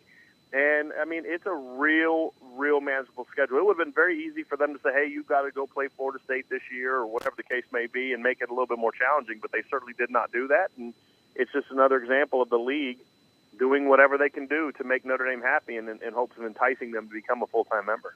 The other thing is, I mean, you look at the schedule and the quote-unquote big boys of the ACC are all coming to Notre Dame. I mean, Florida State's coming to Notre Dame.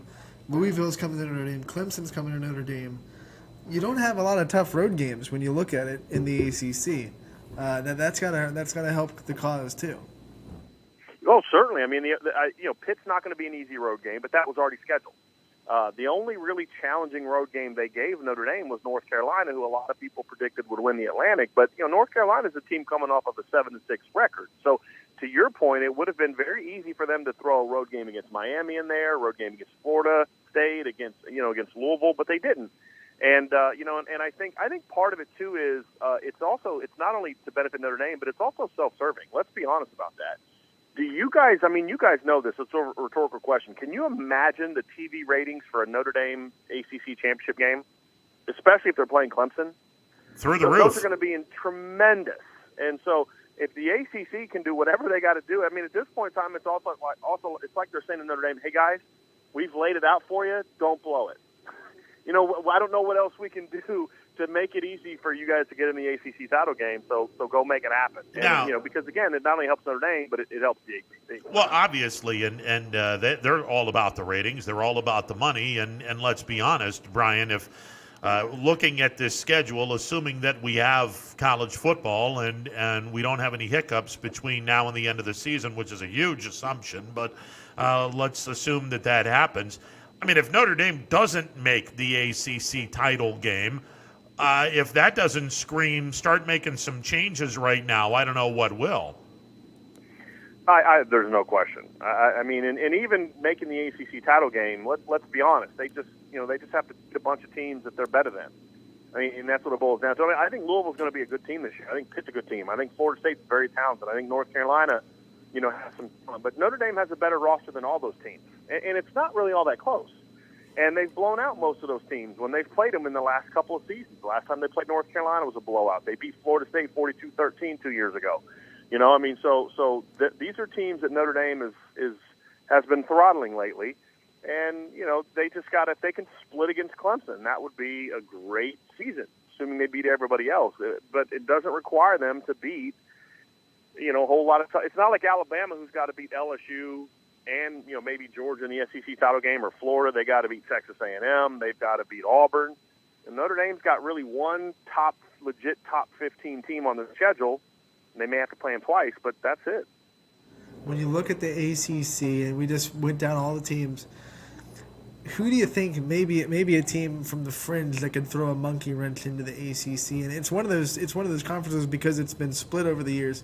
There's always that coastal team that decides that they're going to throw a monkey wrench into everything and go and win the coastal. Because I think the last 5 seasons have been 5 different coastal winners in the ACC.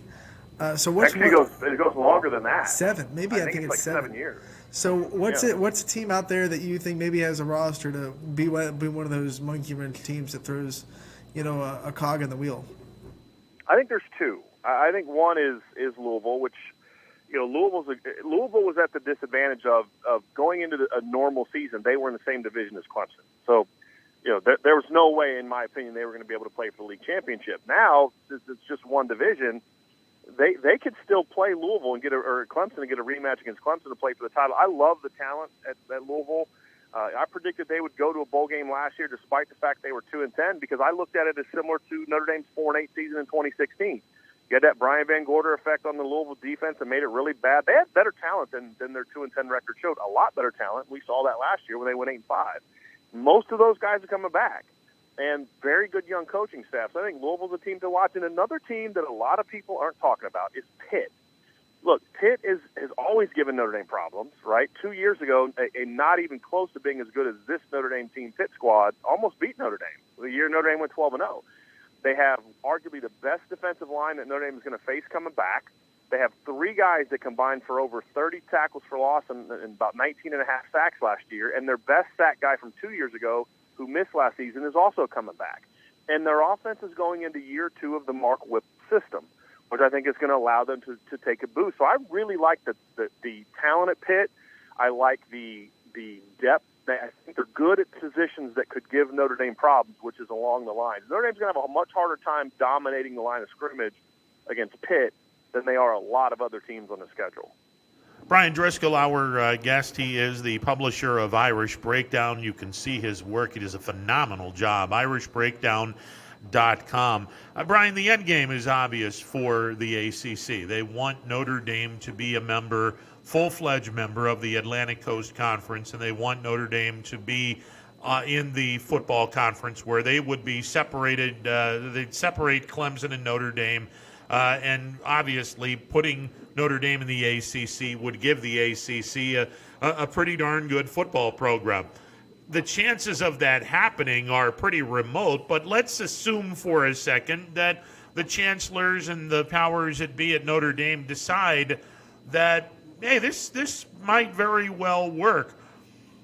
Okay, non-conference games, you'd probably only wind up having 3 non-conference games, assuming that Notre Dame were to join the ACC, which isn't going to happen, but we'll play Fantasy Island for a second.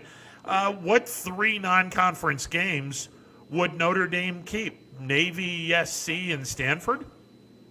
I think they'd only keep 2. I think they'd keep Navy and USC, and they would get rid of the regular Stanford series. And I think they would make that Stanford series sort of like what it used to be. Because let's not forget, it wasn't until I think the 90s that Notre Dame and Stanford became a regular thing. So it's not like that was a series that was it's not like USC. It's not like Navy. So I think they would get rid of that and kind of mix in other opponents. But here's another proposal for you, Ron, and this was brought up actually by Tim Burrett, who was a former SID at Clemson, who also worked and I think went to Notre Dame. And he said one thing that Notre Dame should do if they're going to join the league is demand that it stays at 8 games, which is where the league is now. If you demand that you stay at 8 games, then Notre Dame can do one of 2 things. They can keep Navy and USC and then have 2 games to work with every year, or they could keep all 3 of the teams you mentioned and still have another game so you can fit in a MAC team, or if you occasionally want to fit in an SEC team. I like the idea, if Notre Dame does join the ACC, demand that it stays at 8 games and then get rid of the Stanford series as being a regular season. Maybe play them 4 times in 10 years. Use that rotation to kind of mix in the Ohio States and the Texas A&Ms and teams they already have, and then use that 4th game as kind of your guaranteed win game. Play a MAC team, play a Sun Belt team or something like that. I think that would be the ideal way that would make it even more attractive for Notre Dame to join the league while maintaining their ability to play a country wall. The 500-pound gorilla in the room that nobody discusses is the NBC contract that with Notre Dame. Now, there are some irresponsible reporters out there that are assuming that is a ton of money, and the reality is the 14 teams in the ACC are actually making more money based on their share of the contracts of television contracts that are showing ACC games. The 14 teams are making more money in their share than Notre Dame makes with their contract with NBC, and that unfortunately was not said when these irresponsible reporters opened their pie hole to talk about the NBC contract with Notre Dame being a problem. The problem is there's far too many quote unquote professional journalists who use emotion rather than facts to drive what they say, whether it's about COVID-19, whether it's about college football players being paid. Well, to pick a subject, and you're going to see more emotion driving these articles and these rants on Twitter and their radio shows than you will see data. Here's the facts, okay? Notre Dame makes $15 million at most. There's been some discrepancies. That's the most that they make off their NBC contract. They also get about $7.9 million from the ACC for being in that league. So they make $22.9 million with that combination of the ACC money plus the NBC contract. ACC schools make $29.5 million. So all those people saying Notre Dame needs to give up their NBC money, by Notre Dame pooling their NBC money, Notre Dame is now going to make $29 million based on the current numbers. Now, that may change because of the season and all that, but Notre Dame is going to make more money, and those other teams are going to make about $500,000 less based on the numbers we've been able to come up with. And that's just the ignorance of this is they don't realize Notre Dame loses money by staying independent from a pure athletic standpoint. Now, there are other financial benefits that don't have anything to do with athletics, and that's why they do it. And that's why they have an $11+ billion endowment. But from a pure athletic standpoint, it would be better for Notre Dame to join a league and pool their money than it would be for them to remain independent. And that's what's so frustrating is there's such lack of knowledge, that you can call it ignorance, whatever the case may be, from so-called professionals that refuse to do research before they start running off, at the mouth or with their fingers. Well, as far as this season goes, Notre Dame will be playing almost a full ACC schedule. ACC is owned by ESPN. They have the ACC network. Does the NBC deal with Notre Dame go off the air this year? I mean, are they still obliged to have games on NBC, or are they going to move to the ACC network and ESPN now that they're playing all these ACC schools? All of Notre Dame's home games are still going to be on NBC. What Notre Dame has done is they've taken their money and they've put it into the pot, right? So, hey, here's our NBC money. We'll mix it up between everybody else. Well, that means if you add that to what schools are already making and then take Notre Dame's ACC cut for the ESPN deal, and you put those all together and you divide it by 15 teams, they're going to go from making about $29.5 million per school to about $29 million per school, which means Notre Dame gets a $7 million pay raise and everybody else gets a $500,000 pay cut. But that's what they wanted. They wanted the NBC money. If they were smart and it was just about them, they'd have said, hey, you keep your NBC money, and we'll keep the money the same, but we'll just bring you into the league. I don't think Notre Dame would have gone for that, but that's what they had to do. And if people would just do literally 5 to 10 minutes of research, they could have easily found that out. Okay, in hour number one, Anthony and I were talking about the obvious lack of a commissioner in the NCAA, and the biggest example, the most glaring example, is the Power 5 conferences going about and doing their thing and not having any uniformity. If we only had a commissioner in the NCAA, you would have a 9-game season involving conference play, or a 10-game season where you have one non-conference game or 2 non-conference games, and your 9-game conference schedule, 10, 11 games, whatever, you would have uniformity. Because there is no uniformity, and the last time we had you on, we talked a little bit about this. Because there is no uniformity, and because the NCAA doesn't have a commissioner, it is becoming more and more painfully obvious that the Power 5 conferences are on the precipice of telling the NCAA, we're going to go about this our own way, and you guys can do whatever you want to do, but we're not going to play by your rules. And here's the problem with that. If you do this, March Madness becomes a thing of the past. The college baseball and college softball World Series now becomes a thing of the past, or it doesn't mean as much because the Power 5 conference teams aren't in it because they're doing their own thing. It would be an earth-shattering, an earthquake type of move for the Power 5 conferences. I got to believe, Brian, the NCAA understands this, and one would expect the NCAA to say, we better bring a commissioner in here quick before the you-know-what hits the fan. Yeah, for me, I think that's an inevitable thing. And I think the NCAA, if the NCAA wanted to do that, they should have done that 10 years ago. And look, they have a president. What I would have preferred that they do is have commissioners, one for basketball, handling men's and women's basketball, one for football, because the sports are so different. I don't think one commissioner would be any more effective with all of this than the president has been. And I think the move of getting away from the NCAA is really inevitable. And I don't think there's anything that the NCAA can do at this point in time, because they, at the end of the day, they have no control. Because if the presidents don't want what the NCAA says, the presidents have always been able to say, nope, we're not doing that.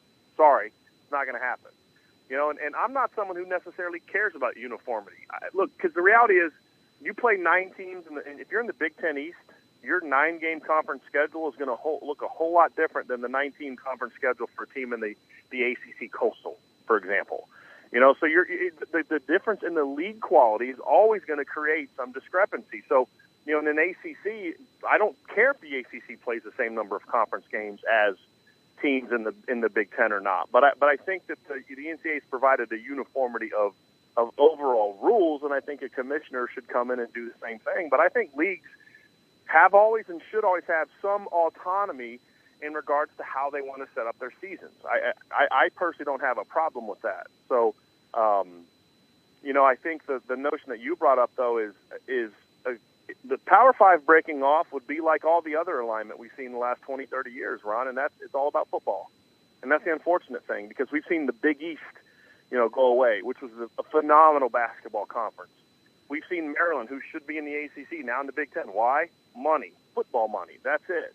And I don't think that's going to change. And I think we'd still see March Madness that would just look a lot different, because all that we would see is they would hire a commissioner of the Power 5 conferences, and then that person would be responsible for negotiating all the deals that, you know, to get the Power 5. We would see March Madness not include the other leagues anymore, most likely, but we would still see a March Madness. It just would look a lot different because it would only include Power 5 teams. And you'd see a lot of teams, you know, the Power 5 conferences would likely adopt other programs, so it would expand beyond the 65, 66 that we see now, but would certainly end college sports as we currently know it. If that were the case, then does that mean Notre Dame is forced to have a home, or do they stay with their independence? You know, I think it depends on who Notre Dame's athletic director is at the time. I think Jack Swarbrick is, you know, I have a lot of issues with decisions Jack Swarbrick makes regarding, you know, coaching situations at Notre Dame. But from a big picture standpoint, a financial standpoint, he's been a maestro. He was a big reason that we don't have super conferences now. So if this happens in the next year where Jack Swarbrick's still around, I think Notre Dame would be able to carve out, you know, whatever it wants. But honestly, Ron, I think you know, just some people I've talked to, I think there's a desire from some people in Notre Dame to eventually join a conference. And I think the ACC move for basketball and all the other sports except football and hockey, and then the decision to sign the minimum 5 games a year, I think was sort of a setup for ultimately joining that league. I think that was always going to be inevitable once they signed that contract with the ACC. It was always inevitable they were going to join. So I think that kind of monumental shift would be the leadership saying, "Hey guys, look, we have no choice. If you still want college sports, we have to join the ACC." And the ACC knows it, Notre Dame knows it, and now they're just trying to build as good of a relationship as possible so that more and more people will accept it. Brian Driscoll is our guest. He is the publisher at Irish Breakdown, the Notre Dame channel at Sports Illustrated. You can check out his work, irishbreakdown.com. Brian, a couple of weeks ago when we had you on, we were talking about the lack of recruiting, or at least from a Notre Dame standpoint, the recruiting class was not up to snuff. In the last couple of weeks, things are starting to become a lot better for Notre Dame, though still not exactly where you want the program to be, but a couple of big names could be on the precipice of agreeing to go to Notre Dame. Yeah, the next 30 hours or so, Prince Colley, a 2021 linebacker from Tennessee, a guy that ESPN and 247 Sports ranks as a top 250 player. The only really linebacker target on the board is expected to announce. That's going to be 7 o'clock Eastern tonight. Tomorrow, Rocco Spindler, a offensive line from Michigan, a consensus top 100 recruit, makes his decision. At Irish Breakdown, we feel good about Notre Dame landing both. There's a little bit of, you know, uncertainty with both players, but we feel good about Notre Dame landing both. And what we've seen the last week with some of the 2022 pickups especially, and then obviously couple 2020, solid 2021 players, but now you're picking up two really good players. It's stopped the bleeding and it's beginning the healing process. Where Notre Dame was looking to have a class that didn't even live up to recent classes, if you land these two guys, now all of a sudden you're on pace to be on par with your most recent classes. It's not that top 5 class that Brian Kelly was talking about in January or December that I never really believed he meant anyway, but at least it keeps them on pace to where there's not a talent regression on the roster. They're at least maintaining what they've been the last couple of years. Coach Kelly reminds me of the politician that speaks to the people but fails to deliver his promises. Well, you do know what he did before he coached football, right? Used car salesman? I don't He know. was in politics. His dad was a politician in There- Massachusetts. He there you started go. off in politics. Yeah, there you So, go. yeah, that was- The yeah. apple obviously not falling too far from the tree. And I've met his mom and dad too. They're always at Notre Dame games. They're around a lot. They're both really good people. But yeah, I mean, he has mastered that. I'm going to say what's going to make people happy, as opposed to really telling us what's going on and what we're feeling. And he knows how to negotiate a contract. Remember, at that time, he still was working on getting that final extension signed. So the whole top 5 recruiting class thing was a part of that. And he's a savvy dude, but no, his folks are good people. But yeah, his dad, from what I understand, was involved in politics and things like that growing up. So you can understand why he has the gift of the tongue that he certainly has when it comes to those type of things. Brian, before we let you go, I mean, you're invested, obviously, in the importance of a college football season.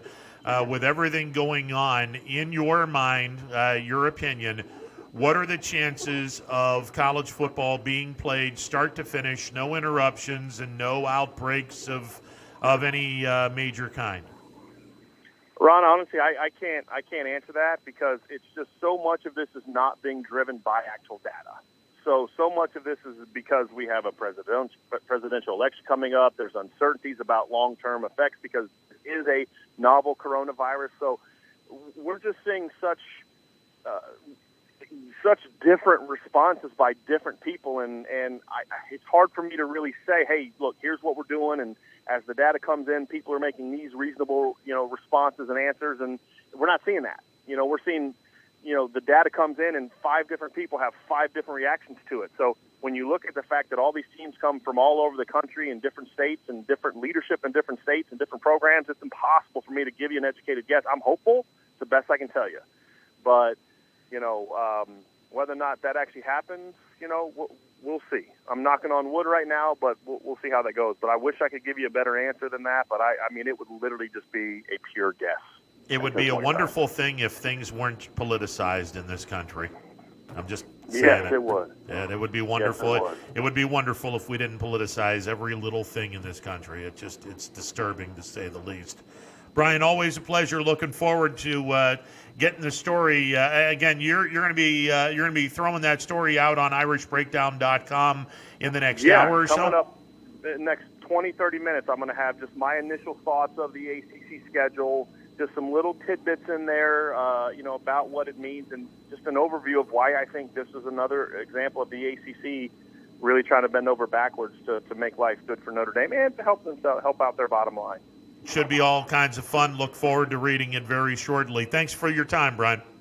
As always, thanks for having me on, buddy. You got it, brother. Brian Driscoll. He is he's our go-to guy. He's the publisher of Irish Breakdown. And again, if you've not read his work, oh man, are you missing out on some good stuff? As a Georgia Tech fan, I'm grinding my teeth because of how easy the Notre Dame schedule is compared to how brutal Georgia Tech's is. Listen, if you think for 1 second the ACC isn't trying to stack the deck, look, and Anthony, you know how huge of a Notre Dame fan I am. The ACC is stacking the deck. They want Notre Dame and Clemson to be the top 2 teams. They're making life really easy for Notre Dame right now. Tech has Florida State, Clemson, Louisville, Notre Dame, Pitt, Miami, Syracuse, NC State, Duke, and Boston College as their ACC opponents. Now, almost all of those, minus Syracuse and NC State, are legitimate programs with a lot of at least talented kids. And then our non-conference game is UCF. There you go. Yeah. No, look, I mean, that's... Good luck. Second year coming off of trying to get out of the triple option. Look, Good luck. I am the first to admit without any hesitation, the ACC is doing this on purpose.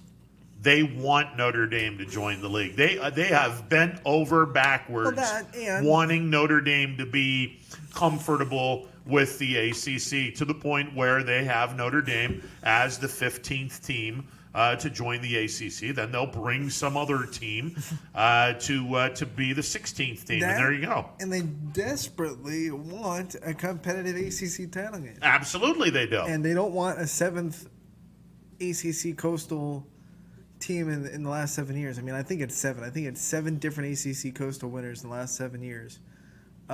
Try to compete against Clemson. Well, That's they the best now, they can do. Yeah, and the fact in the now ACC that title. they've blown up both Right. divisions and said top to bottom, here's your 15 teams. Top 2 teams get to the conference championship. I mean, look, I'm old school. If it were up to me, blow the divisions out of the water, go up and down, play 10, 11 games, and whoever has the best 2 records, you're going to go to the conference championship game. And obviously, they were hoping that Miami would be a sustainable program. That's why they put Miami in the Coastal, Clemson and Florida State in the Atlantic. But Miami just tailspinned after 2006, and their program has been circling water. That's why we see 7 different ACC Coastal winners in the last 7 years. Sure. For a long time, it was Georgia Tech for Virginia Tech. Those are the only 2 teams coming out of that division. And then in the last 7 years, it's been just a throw dart at the board, and whatever team wins. Yeah, and Brian brought up a really, really good point without mentioning politics, but all of this is being politicized. Yep. Every single part of this is. And when I came back on Monday and said, stop politicizing this virus. That's a product of democracy. Absolutely it is. And the only place you're not going to see it are the places where you can't have other political opinions. And the other problem with this is the geniuses, and I use that term sarcastically, the folks that are on social media thinking that they know something about it, when in reality you don't have a flippin' bit of experience as a doctor, nor should you try to play one on TV. It sucks, but the alternative is worse. Because the alternative is like, oh, you disagree with us, you're going to the gulag. So I mean, the gulag. I don't want any part of the gulag. No, you don't want to be in a Russian gulag. Yeah. You don't come back from that. No, nobody comes back for that. That's where people go to disappear. But that's the climate in some countries where if you don't fall in line with whatever the political leaders are, see ya. You're going to be taken in the middle of the night somewhere. So, yes, it sucks that everything's politicized, but it's like I said, it's a product of democracy, and then the alternative kind of sucks a lot worse. More St. Louis Cardinals have tested positive, so tonight's game against the Cubs has been postponed. At least one more positive test as a result, and they're all back in St. Louis right now, right? They've left Milwaukee and gone back to St. Louis. Yes. Here's another breaking news coming out of Los Angeles. Former Angels employee Eric Kay has been charged with the fentanyl distribution in connection with Tyler Skaggs' overdose. Well, yeah. Tyler Skaggs had an overdose. And, I knew there was someone in the organization, because otherwise that going on without anyone's knowledge is just ridiculously ludicrous. So I knew someone was involved in that in the organization. So. Within the last hour, the Southeastern Conference announcing that masks will be required on the football sidelines. Duh. Yeah, so that's in other news. The sun rose from the east this morning. Yeah, that's probably going to be a thing of what you're going to have to do when you're, if you're have your helmet on, but you're not in the ball game, that mask is up. I'm sure when you're not when you're in the ball game, they'll probably just say it'll football. Be like baseball. They'll probably have those gaiters that you wear on your neck. Yeah, exactly. And if football players want to put them up before the play starts and then put them down right before the play goes when they get in position. Some baseball players are hitting and fielding with the mask on. It's your prerogative. It's just not going to be required when you're on the field of play. Yeah, exactly. All right, 330-886. Which is silly because you're going to be a lot more tight with people on the field of play than you are on the sideline. Exactly. All of this is craziness. I mean, it just the thing that makes me just go wow is you're going to say it's okay for guys to be lined up inches from each other on the offensive and defensive lines to play this game, yet you don't necessarily want kids to be going into the school for fear that they might have this. Well, they're not going to be inches from each other Just all of and this. Then, in fact, the sidelines, you keep people 6 feet apart in the sidelines. You could, but they have to wear a mask, and the players that are yeah. lining up like this, no, it's okay. Just go play the game. Yeah, but here's the problem with that 6 foot distancing, and I thought about this.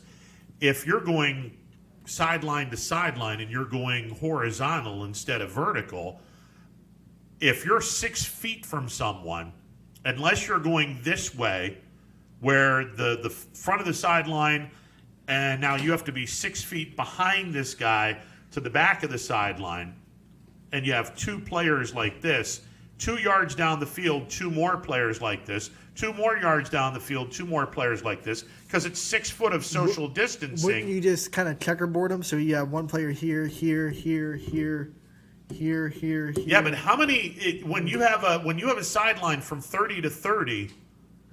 The sideline's going to expand. That's all. You're going to have to expand the sidelines. Exactly. If you have 80 kids playing football, yeah, you expand the sidelines. You cannot put 80 kids and legitimately say they're 6 feet away from each other. And you can't expand the sidelines because you're not going to have all your sideline guests anymore. There's going to be a lot more room on the field. So expand the sidelines, and then just kind of, like I said, just kind of checkerboard it. Tennessee will have a good time doing that. Well, Tennessee already has checkerboard end zones, so there you go. All right, 330-886-0813. Back after this. It's a free ticket Friday. Good God. Free phone. Ticket to or what? Phone. What? Yeah, that's it. Just take the wheel. A bag and a bid. Stick around. They say American craftsmanship is making a comeback. Of course, at Baird Brothers Fine Hardwoods, it never went away. People are floored by Baird Brothers' authentic hardwood floors. They stare at our stairs and adore our doors. Baird Brothers reflects 3 generations of family craftsmanship. Visit our huge in-stock selection in person or at BairdBrothers.com. Baird Brothers, our family's heritage, your family's home.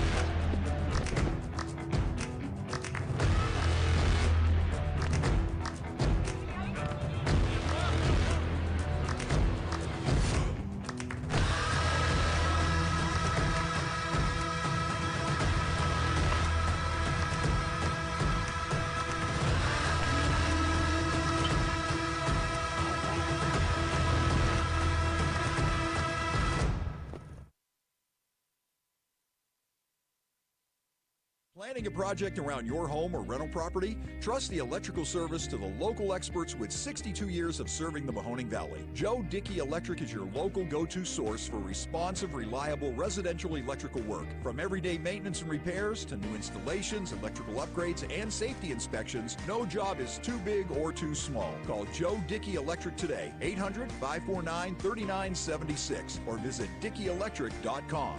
That's DickeyElectric.com. Myers Family Insurance knows the importance of a great team. Our team continues to grow to help you with your Medicare and retirement needs. The annual election period is here, so it's all hands on deck to make sure your plans still meet your needs for 2020. Call us today. It is a phone-in Friday edition of Running Points on YSNLive.com as the MP Vivo Heating and Air Conditioning Hotline is open, 330-886-0813. Hao Chung Lee is continuing to do really well in round 2 of the PGA Championship. He is 5 under on the day through 15 holes, 8 under for the tournament. He is currently 3 shots better than his nearest competitors. And again, the morning crew, the morning golfers are all on the golf course. The afternoon golfers will not start golfing until 4 o'clock our time. Jason Kokrak is set to begin his round a little after 20 minutes to 5, somewhere around a quarter to 5. He will be golfing. Tiger Woods will be golfing at about 5 o'clock this afternoon our time. Tiger is 2 under for the tournament. Jason Kokrak is 1 under for the tournament. Currently, the cut line is even. Cut line is currently at even par, and as of right now, there are 73 golfers that are even or better, and again, half of the field is well underway, and they're on the golf course doing their thing. The other half of the field will be taking part at about 4 o'clock our time this afternoon. Which is right when ESPN's coverage starts, so they blocked it pretty well. Yeah, they did a pretty nice job with it. And as we told or talked with our guy from Mill Creek, Brian Tolnar, I like the West Coast majors because you get an opportunity to see golf on Saturday night and Sunday night and into prime time if everything falls in right. For me personally, it's weird to watch golf in the evening for me. I mean, I don't watch a ton of golf anyway, but it just doesn't feel correct to not go and turn it on like at noon. And because you're looking at people golfing in the sunlight, and then you look outside and it's like the sun's about to set. It just doesn't feel right to me to watch golf in the evening. I mean, this is my personal opinion. 330-886-0813. That is the number to call. The Indians in action. They're in Chicago tonight. No Tito. He is still getting tested. Gastro problems with Tito. This has been going on for months. This is not something that has just developed. He was dealing with this during spring training, and he's getting tested at the Cleveland Clinic. For people that say, well, big deal, but stress with gastroenterologic problems, stress can really flare those up. So putting him in a position as a manager to lead a team, which is one of the more stressful situations you can put yourself in, is very dangerous. So that's why you really just got to be careful with that.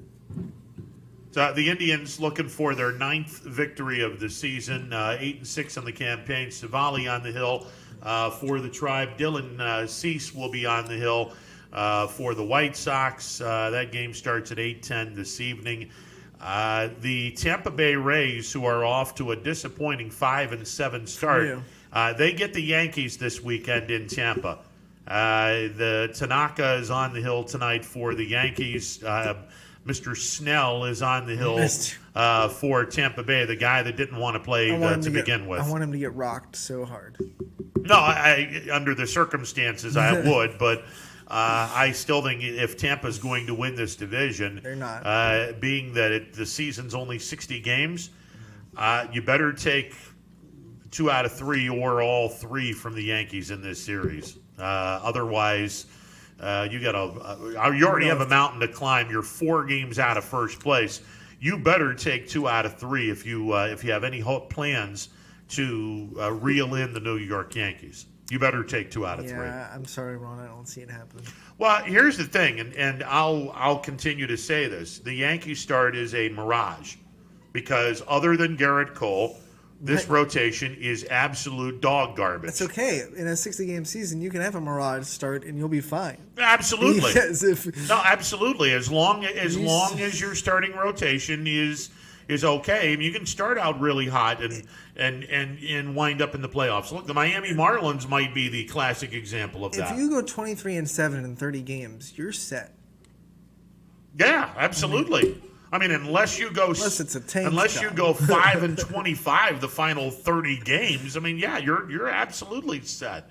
And again, the Yankees, I don't think there's any question they're going to be a playoff team.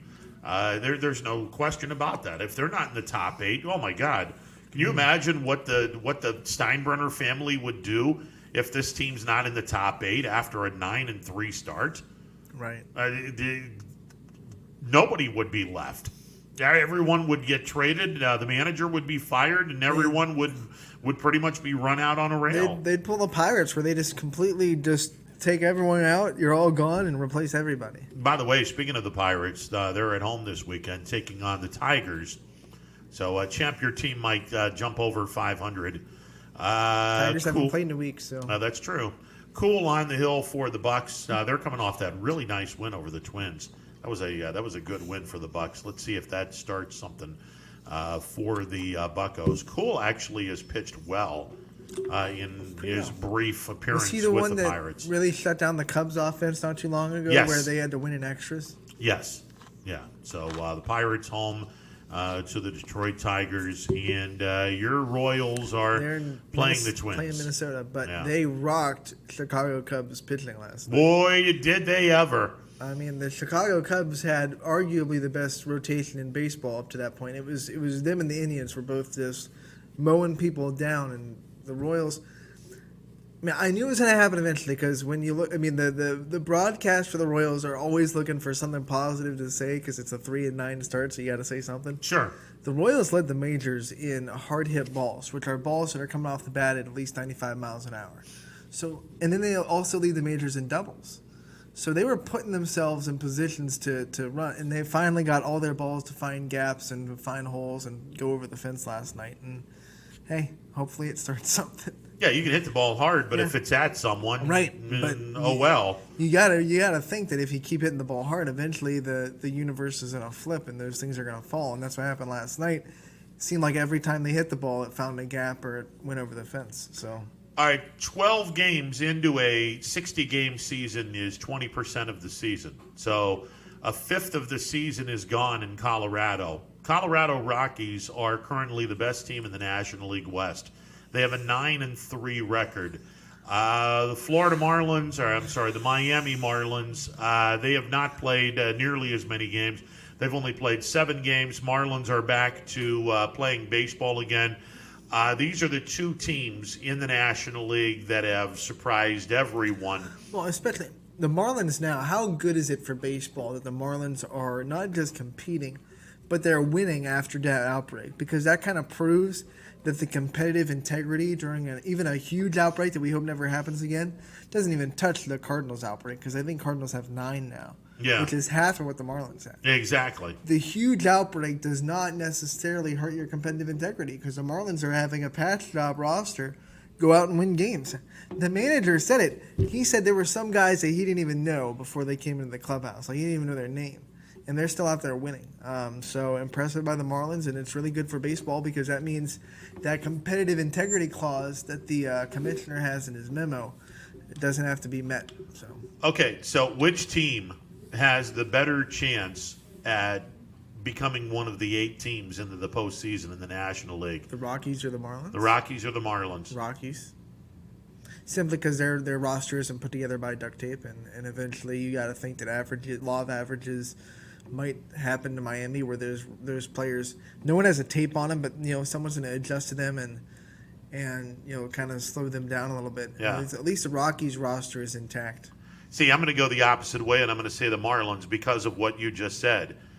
Nobody has tape on these guys, and you're not going to see that period of adjustment for at least 40 games. Rockies, I mean, have the Rockies played the Dodgers yet?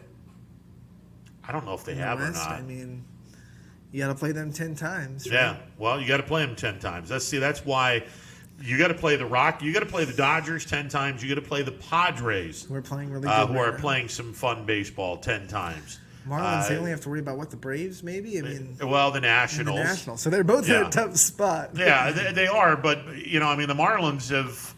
Again, the reason why I think the Marlins have a better chance is nobody has a book on these young kids, and it's going to be a while before you actually have a book on these kids. Yeah, and by then they might get their normal roster back. There you go. So I think that the Marlins have a reasonably decent chance of. It's awesome. I mean, I'm rooting for the Marlins hard. Like, unless the Royals pull a back from the dead and they get back into something, go Marlins. Literally, it's like the movie Replacements is what it is. Essentially, yeah. I mean, I'm just waiting for Derek Jeter to get a Keanu Reeves type of person to be the guy that's going to be, the face of the franchise. I think this is pretty cool to see this. And again, in the American League, there are not a lot of great teams. I mean, there's no surprises. Baltimore's cooled off. Yeah, because they ran into the Marlins. They're 5-7, so they've cooled off. The Blue Jays are 4-6. 4-6. The Red Sox are 4-8. I mean, there are going to be sub 500 teams that are going to be in the postseason. Hell, even the Astros are a 500 team right now. Oakland's 9-4. They're Oakland's probably playing well. they're probably the team that everyone is looking at and saying you Biggest didn't surprise expect right this to happen. Biggest surprise. Astros are playing in Oakland this weekend. So if Oakland wants to put Houston to bed in terms of their chances of winning the division, kindly sweep this weekend series and you can do just and that. People are loving the fact that the Astro, like big bats in the Astro lineups are all struggling right now. I mean, Well, it's because you don't have a trash can to bang to tell everyone. Altuve's hitting like 150. Yeah. Still 2 home runs, 7 RBI, but And kudos to Oral Hershiser. Last week, the Dodgers were playing the Astros. Yeah. And one of the Dodgers pitchers made Altuve look ridiculous. And silence on the air. And then Oral Hershiser had the balls to sit back and say, it's a lot easier knowing what's coming, isn't it? And the lead announcer didn't say anything. I mean, that just, a dead air for a couple seconds for people to drive that point home. Yeah, it's a lot easier to hit when you know what's coming.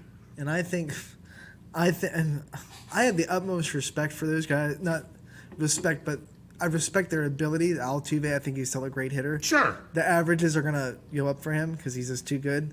So I think he's going to – I don't want to be the one to say that kind of stuff because he's going to hear that and be like, I'll show you how easy it is. And then all of a sudden, into the season, Altuve's hitting 300 or something. It's like we'll find out if he does. Do you really want to wake those guys up? I mean, we'll find out if it does. All I know is they're 6-6 right now, and their team is pedestrian at best. Now, maybe this is a heavy dose of the baseball karma god, small g, reminding Houston, you cheated. Therefore, you're going to be smited this year. I don't know. Smite me, oh mighty smiter. Yeah, you're getting smited. And how cool would that be as far as the story goes if the Astros weren't one of the 8 teams in Major League Baseball in the American League playoffs? I mean, people would then go, see, this is another reason why the 2017 World Series title should be vacated. And then on the other hand, what happens if they are, and then the Astros go and win the World Series or something? Then those people are like, nobody says anything, right?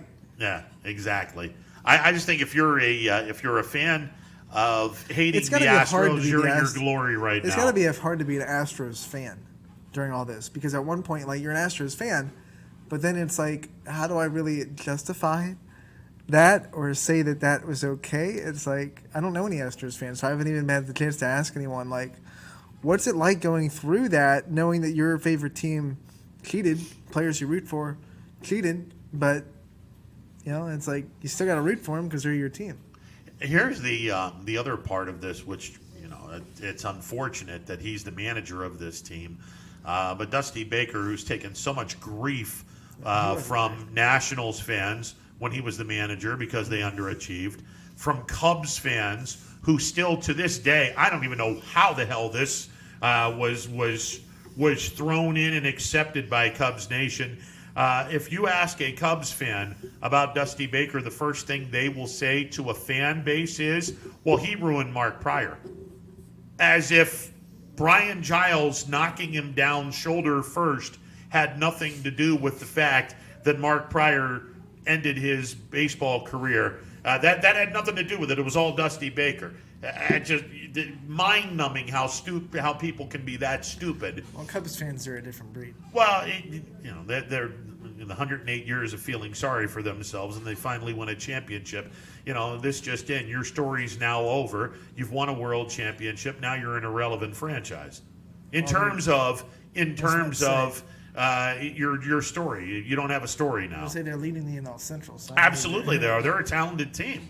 I'm just saying that their story is done. They're no longer the lovable losers. They've won a World Series title. Just like the Red Sox weren't the cursed team once they won it. Yeah, once they won, now you pick another story. Now you're just an obnoxious fan base. If you're the Red Sox, Cubs haven't gotten to that point yet. Well, Cubs.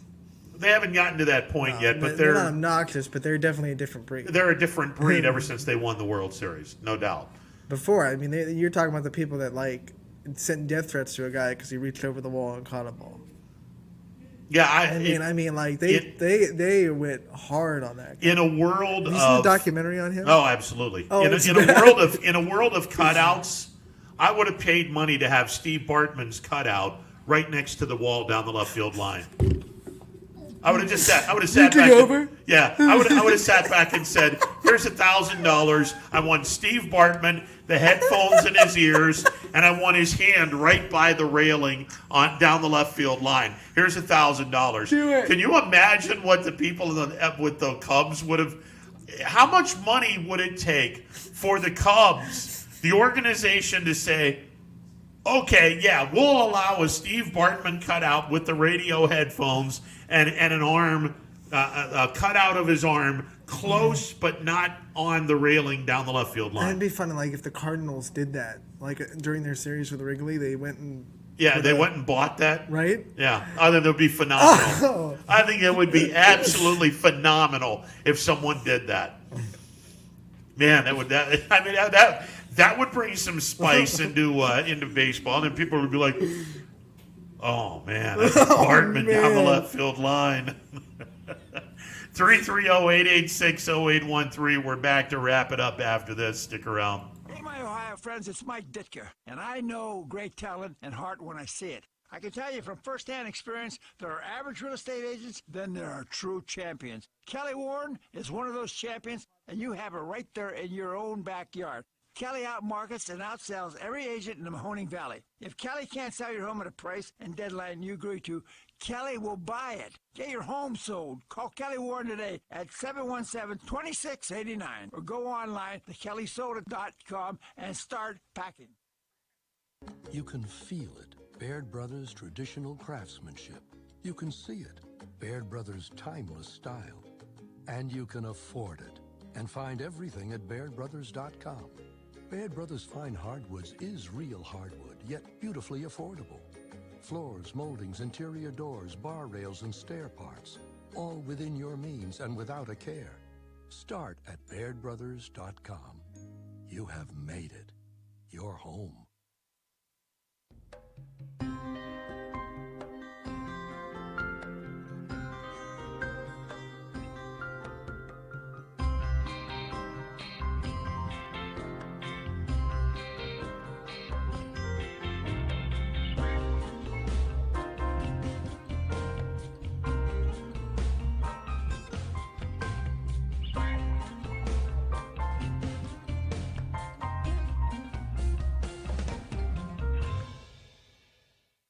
Teams work hard and give it all they've got. Well, so does ours, because 21 Sports and YSN give you extra effort when covering local sports. 21 Sports and YSN, winning coverage of our Valley's teams.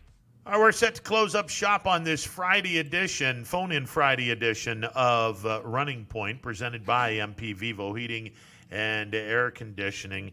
Governor DeWine, in his 2 o'clock press conference that was held today, as we embark on Game 3 of the Corona Series, the series tied at a game apiece, and of course we're determining whether or not Governor DeWine has coronavirus or not. Had a positive test in Game 1. The negatives won Game 2. I believe we need a third test in order to figure out who won the series. I mean, we're going to do this from a sports angle of this. Right.